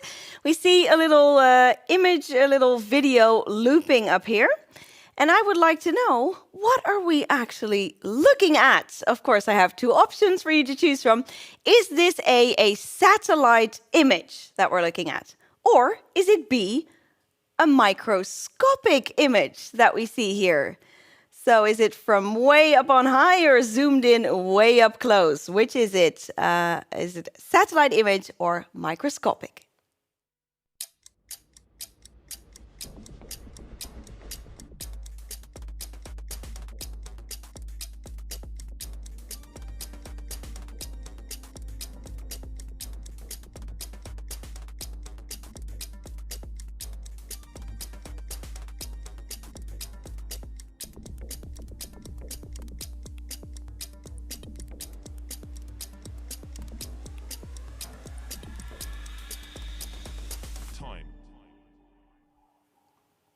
And last but not least, here is question 10.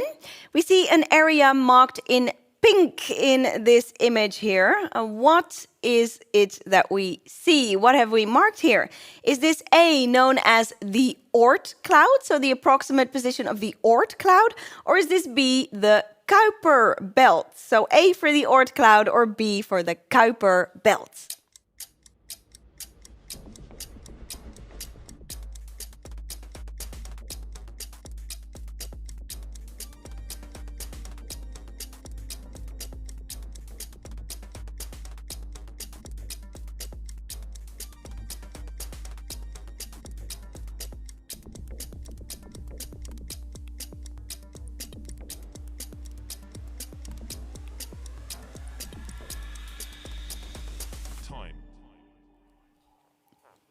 And that concludes our 50-50 round. Now, some teams have already started submitting, but I will, of course, give you 90 more seconds to finalize your answers on this one as well. When the timer runs out, you know what to do. Press that submit button, and I'll be right back with all of the correct answers for round 4.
Okay, welcome back, everyone. 4 rounds down and 1 to go. But before we get you started on our final round of today's quiz, we owe you some answers on round 4. So, final chance to submit them now, because here we go. Answer time. For question 1, you'll remember that I asked you about my car key, right? What should I do with my car key? Maarten, oh Maarten, being our automotive expert, can you shed some light on this one for us? Yeah, sure, of course. The correct answer was answer A. You should hold it up to your head. And the reason is that your head the fluids in your head serve as a conductor, not a great one, but still it works. Using your head, you can extend the key's wireless range by anything from a few car lengths to even up to about 100 meters. Wow. Yeah. I am so trying that later on. Oh, I cycled here. Darn. Well, I'm trying that tomorrow then. Okay, thank you so much, Maarten. On to the next one we go. Question 2. This one was probably easy for the ASML participants. The correct answer was Lord Raleigh. B, the Raleigh criterion. Number 3, what does Neil Harbison suffer from, was my question. That's actually remedied by that implant that sits in his skull. So it's called the cyborg antenna. It's a sensory system created to extend color perception. It's implanted and osseo-integrated into his head. It sprouts from within his occipital bone, and it has been permanently attached to his head since 2004. It allows him to feel and hear colors as audible vibrations inside his head. And the antenna actually allows internet connection and therefore the reception of color from other sensors or from satellites as well. It's quite the contraption there, Neil. On to question number 4 we go. And it was mentioned on the chat that I was not electrocuted. That's true. I probably wouldn't be hosting this show for you if I were, but I did get zapped quite badly by my microphone. Okay, that's been rectified. But what causes that discharge? That would be the type of gas inside the ball. So the colors really depend upon the gases used inside it. Common gases would include neon, argon, xenon, krypton. Just like with neon lights, the color of the light depends on the gas in the tube. Neon lights were named after neon, of course, which gives an orange color. But if you use hydrogen, you get red, helium, yellow, carbon dioxide, white, or mercury blue, for example. And almost 80% of you actually knew this. You did a spectacular job. Now, the parachute you were divided on in favor slightly of answer B. But let's find out from Maarten if that was indeed correct. Yeah, indeed, the answer B was correct. The skydiver continues is downward motion. So typically, if you start the skydiver as well as the observer have the same speed, approximately a little bit more over than 50 meters per second, and they go down. And then once the parachute goes off for the skydiver, the speed goes back to about 5 meters per second, and the observer still continues with more than 50 meters per second. That means basically that the skydiver goes much slower down, but still down. So the answer is B. Yeah. All right, so there's no up involved. It's just a bit less down, but still down, down he goes. And the camera guy did it. He got us all confused. Well, now we know. Thank you, Maarten. On average, which of our animals lays a larger egg was the next question. And the correct answer is, I thought it was super surprising. But a lot of you guessed that since we asked this question, it probably must be the kiwi bird. Yeah, you were right. It was. The average kiwi egg is an impressive 120 times 80 millimeters in size. Poor kiwi. It's the largest egg produced by any bird when compared to its body size, and it even wins out from the alligator. Looking at this kiwi bird here, or even this X-ray of a pregnant kiwi bird. Oh, poor thing. You can see why they only lay one egg at a time, right? Alligators produce a lot more eggs, and they're only about the size of a large chicken egg. But then a lot of baby alligators are born from those. Next up, we asked you about the ET-125, the King Kong drones that were used in that wonderful Sioux performance. And they are racing drones. Racing drones was the correct answer. And again, quite a few teams knew this. It looks like you got, wow, really high scores on this round, well over 70% correct on average. The angle, internal angle of this pentagon is 108, some of the interior angles being 540 degrees.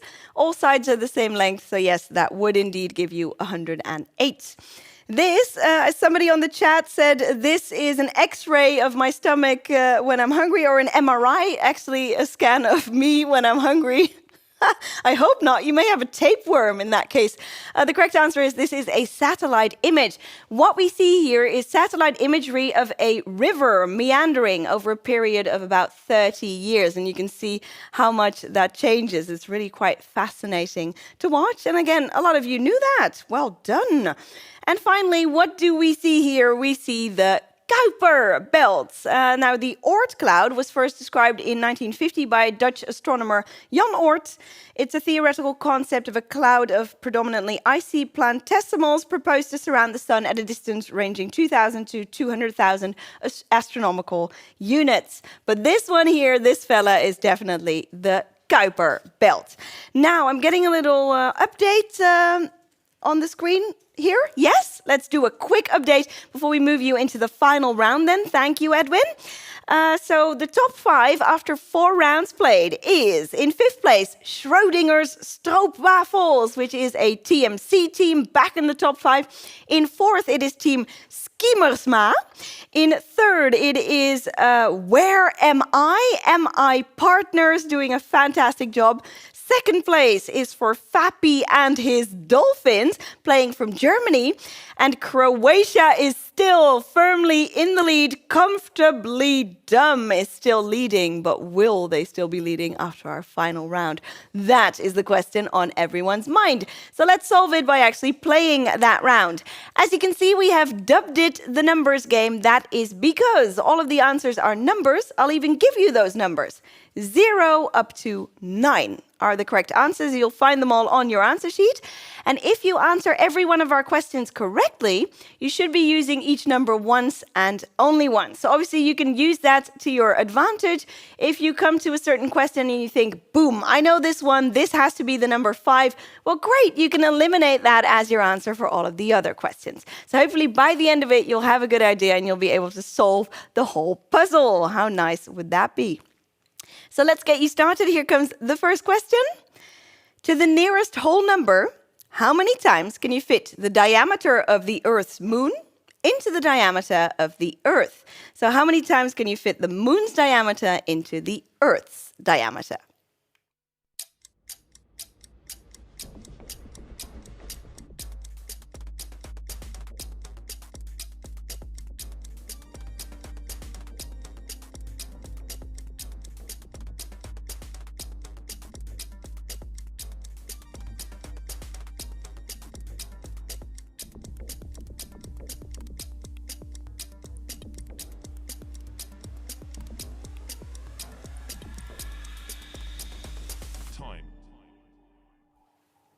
On to question 2. From the Earth and the Moon, we focus on aircrafts. On question number 2.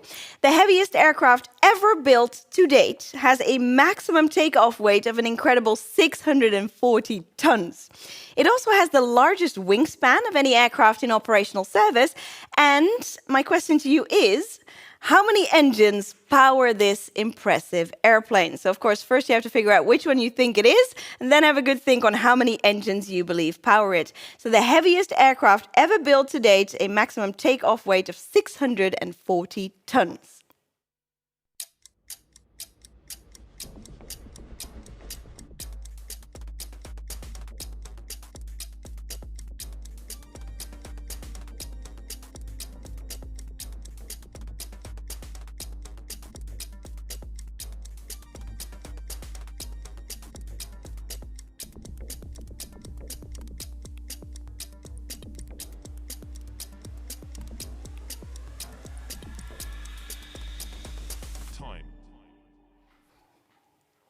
Oh, yes, we can resist. We threw in one more chemistry question.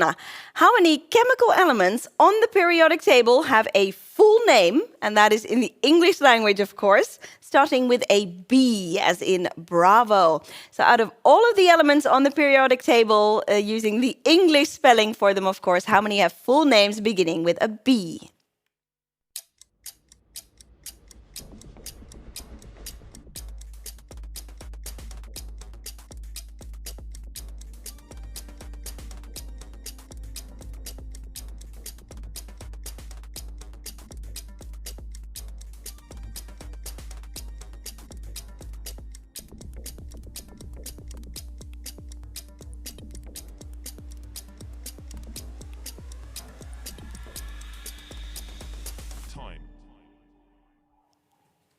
On to question 4 we go. And for this one, we have an equation up on screen. Can you solve it and give us the number?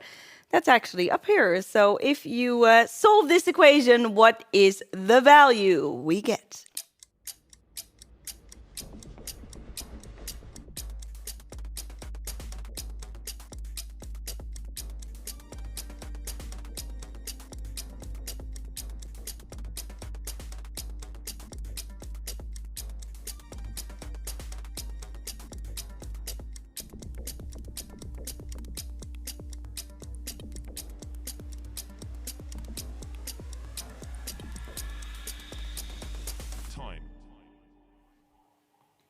On to question number 5 about another retro gadget. Counting directional buttons separately. Very important to mention this. How many different buttons could you press on the front of a classic Nintendo Game Boy? So not counting that on-off switch on the side or any of the side buttons, but strictly on the front face of a classic Nintendo Game Boy and counting the directional buttons separately. So left, right, any other directions you might have. I'm not going to tell you. How many buttons did you have to press in total on the front of a Game Boy?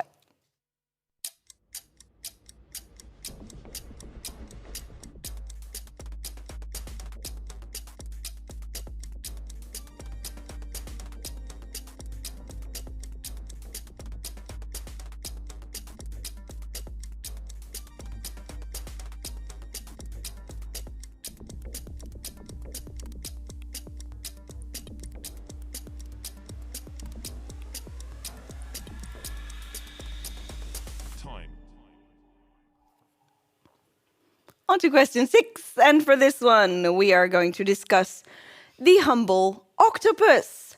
How many legs? No, I'm just kidding. That would be a little bit too easy. I have a nice alternative for you. How many hearts does an octopus have? How many hearts? I wonder if there's one for each leg. How many hearts does an octopus normally have?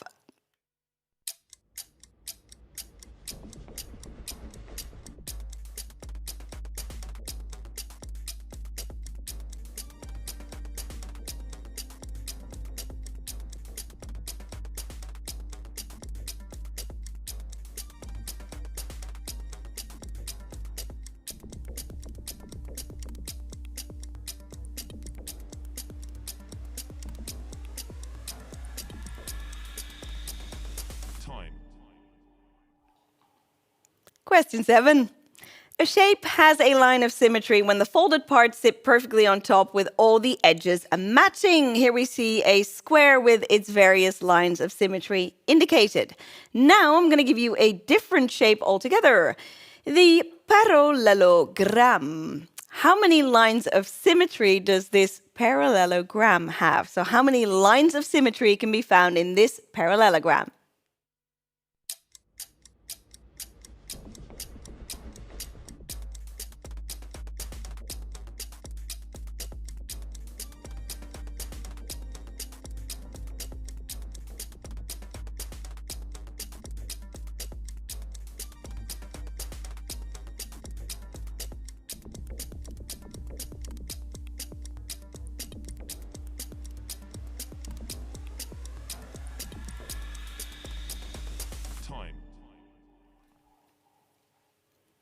Question number 8. What number can be linked to the name of the online virtual world that we see a few shots from here? It was developed and owned by the San Francisco-based firm Linden Lab, launched back in 2003, and the platform principally features 3D-based user-generated content. It also has its own virtual currency, interestingly, the Linden dollar, which is exchangeable with real-world currency. So very popular back when it was launched in 2003. What number can be linked to the name of this virtual world?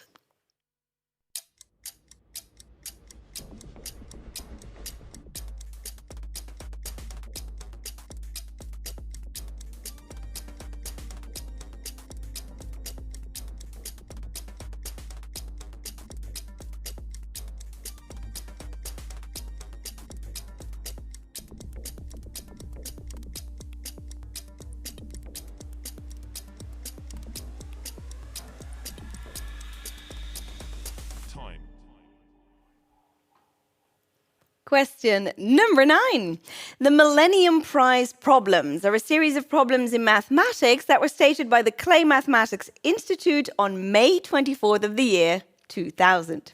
A correct solution to any of these problems results in $1 million prize being awarded by the Institute to the discoverer or discoverers.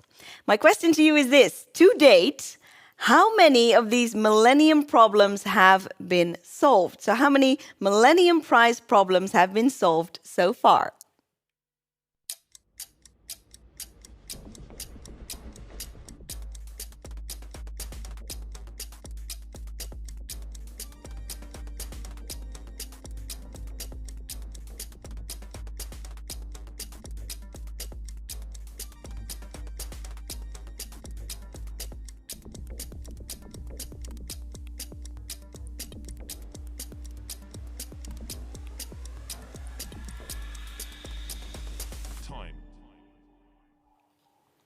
And the final one, now maybe you already have all your numbers, you're certain, so you don't really need the question, but just in case you do, here it is.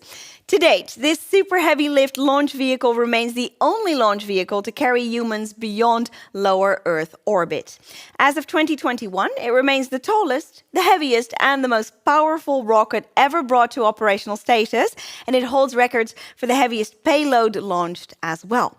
It was also used to launch Apollo 11 and thus to put the first man on the moon.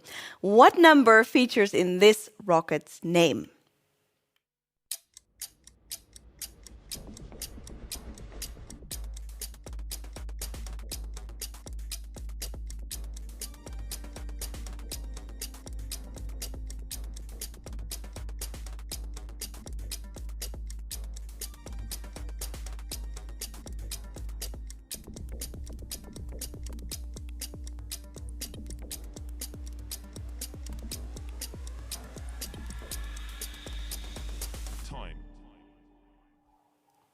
Okay, now a few of our teams have started submitting already. Fantastic, but as always, I will give you 90 more seconds to finalize your answers. So use them wisely. Don't forget to press that button as soon as the timer runs out.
Okay, you can sit back and relax because you've made it through a whopping 50 questions this evening or morning or middle of the night for some of you. Thank you all for joining us from all these wonderful places all around the globe.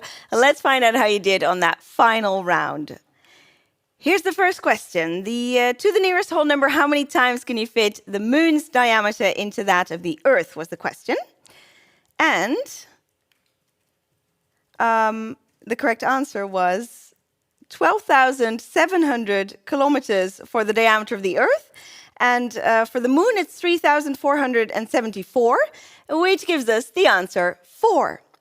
I just realized I forgot something. Sorry, crew, but we'll get to that in a moment. For number 2, the heaviest aircraft ever built is powered by how many engines was my next question. It's the Antonov 225. Here we see it in all its glory, strategic airlift cargo airplane that was designed by Antonov during the 1980s, powered by 6, as you can see, turbofan engines. Next up, how many chemical elements with a B? Well, there's barium, then there's berkelium, don't forget about beryllium, bismuth, borium, boron, or bromine for that matter, 7. The value of this equation, well, this one just makes my head spin. So, Maarten, might I rely on you one more time for this answer? Of course, Jolinka, I like this equation, of course. E to the power I pi is the Euler notation for cosine pi plus I sine pi. Sine pi is 0, and cosine pi is minus 1.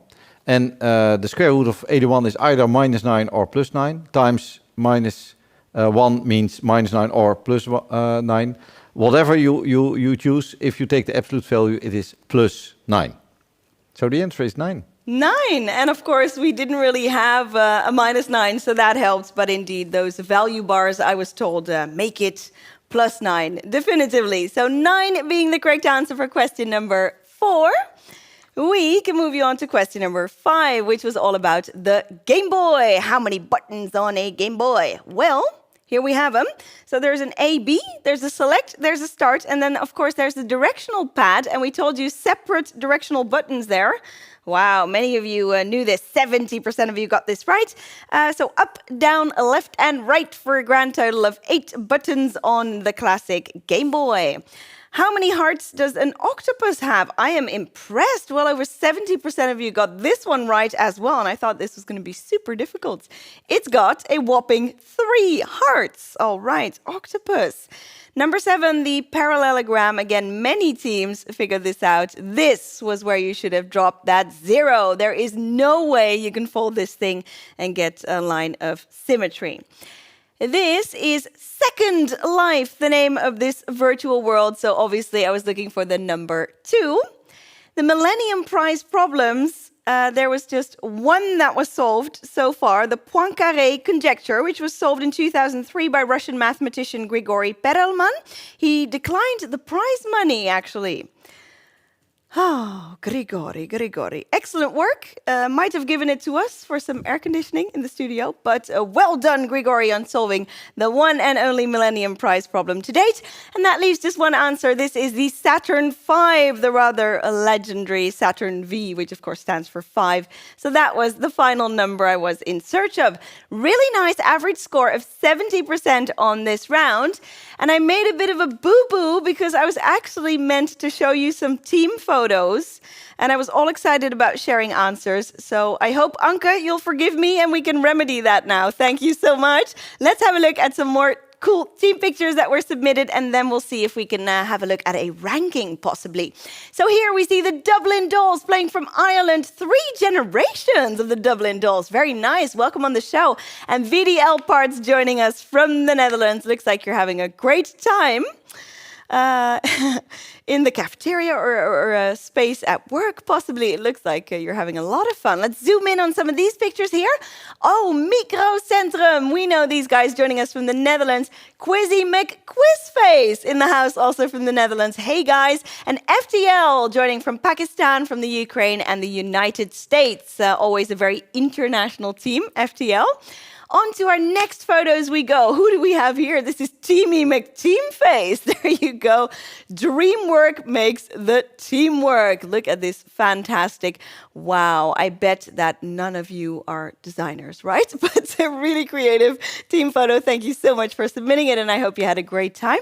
Who do we have here? It is Rematicals, ASML, the Netherlands, joining the fun, really creative team photo also. Quiz and Chill with their adorable mascot from Croatia, and the Pure Lemurs joining the fun from the Netherlands. Hey, guys. And who do we have here? It's Guido G35B from the Netherlands. And what was going on here? Anke, can you remind me? Somebody is... A master graduation celebration in progress. Congratulations. Wow. Well, I hope you did a good job on the quiz as well. Who do we have here? Let's zoom in. It is Team Wonder Catwoman. Look at her in all her glory. Tomahawks for a Sioux team who were doing a really great job earlier on. And Lonely in the Clock Building, the Netherlands. Oh, doesn't that look sad? So this is the venue where we normally have this mass participation quizzing event, Quiznight XL. But I hope anyway, that we have provided you with a worthy alternative today. So let's take you on. First, I'm going to peek over my shoulder. Yes, I'm getting a thumbs up. Wow, you guys have done a great job at all of these answer sheets and all of the filling in of answer sheets because, goodness gracious, we actually have a final ranking that I can share with you. So what we'll do is have a look at the top 10 teams now. And of course, then all of the full ranking will appear on the website stowequiz.com tomorrow. So everybody's going to find out exactly how they did. But for now, I'm able to present a top 10. This is a final top 10. So I'm really excited that I'm able to do that. And it means you guys did a fantastic job at filling out those answer sheets. Well done. In 10th place, We have a team from ASML, and they scored a really nice result, 495 out of a possible 560 points. It is Team Ramaticals. Ramaticals, congratulations on a job well done. Top 10 out of almost 300 teams taking part in today's event, 1,200 participants playing. Really nice result. In 9th place, with 500 points, it is the TUE alumni team, EE 2007. Well done, you made the top 10 there. Oh, sorry, you're actually in 8th place. I skipped over 9th place, who have 495. My apologies. And that is Team Crab. Well done, Team Crab, on a great, great result. Moving on to 7th place then. I'll try not to mess up the rest of the top 10. A team from CWI, and they are 3-peat in 7th place with, again, 500 points. Really brilliant results, guys. 6th place, it is the Nagibators. The Nagibators got 501 points on today's quiz, earning a 6th spot.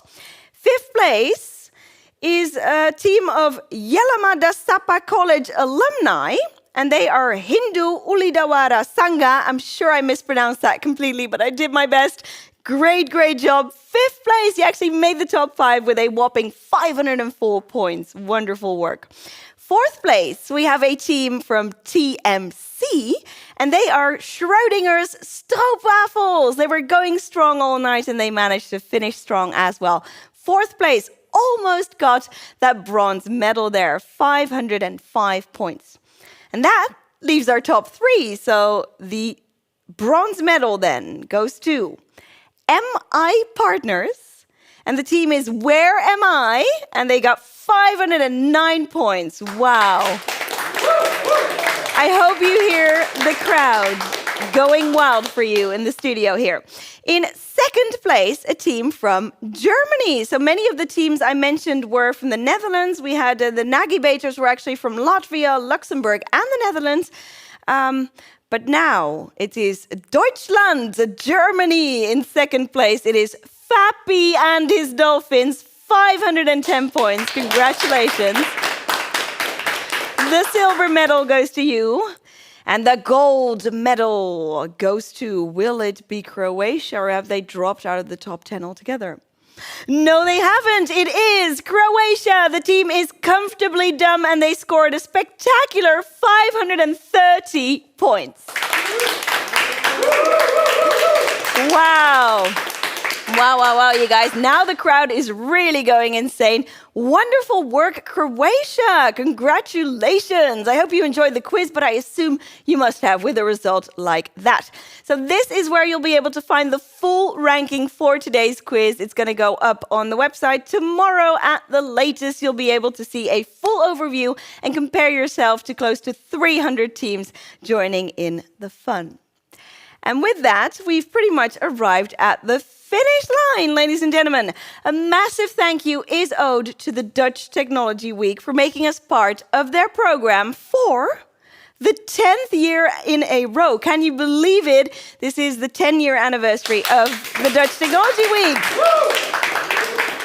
And we are honored and delighted to be part of it. Yeah, it would have been our 10th Quiz Night Excel, but I really hope that this served as a worthy alternative for you. We certainly tried to make it so, and I wonder how you feel about that. Maarten, my darling co-host, how do you feel about this digital alternative to Quiz Night Excel? I like this very much, Julinka. I am amazed, impressed every year again with the amount of questions you are able to get together. And I really enjoyed it. Although I look forward again to a physical meeting. Maybe it can be hybrid also next year, because I also very much liked people from outside the Netherlands, even mixed teams. That's really due to the COVID and the modern technology. I really liked it. Yeah, so thank you again for asking me to co-host you. Well, it was thank you for agreeing. You made my life so much easier on those math questions. I'm always amazed at how you manage to explain things, Maarten. I like that. Yeah, I agree with you. Hybrid would be great. We'll see how things work out next year. But it was a pleasure having you in the studio. Ladies and gentlemen, Mr. Maarten Steinboeg. Thank you. Okay, everyone. So I very much agree with Maarten. The big advantage of going digital is that we were actually going global this year again. And that is really a wonderful aspect of this quiz. So many teams from so many different countries joining the Dutch Technology Week. So be sure to check DutchTechnologyWeek.com for the rest of their program, which is still ongoing. There's 2 more days left. Lots and lots going on. And with that, sadly, it is the time for us to say goodbye and go lie in front of a fan, hummingbird-powered fan somewhere. Thank you so much for joining us. I really hope you had a wonderful time. If you want, you can subscribe to our YouTube channel. That will keep you updated on all of our future fun events. On behalf of myself, but also the whole crew, let me wave goodbye to you now. Guys, thank you so much for joining us. It really has been a pleasure, and wherever you are in the world, I hope you stay happy, you stay healthy, you stay safe. From the crew here in the studio, from Maarten, from myself, farewell until we meet again.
To say, you should hear it. Oh, I'm happy to make time for your feelings, but you have to to admit I already do.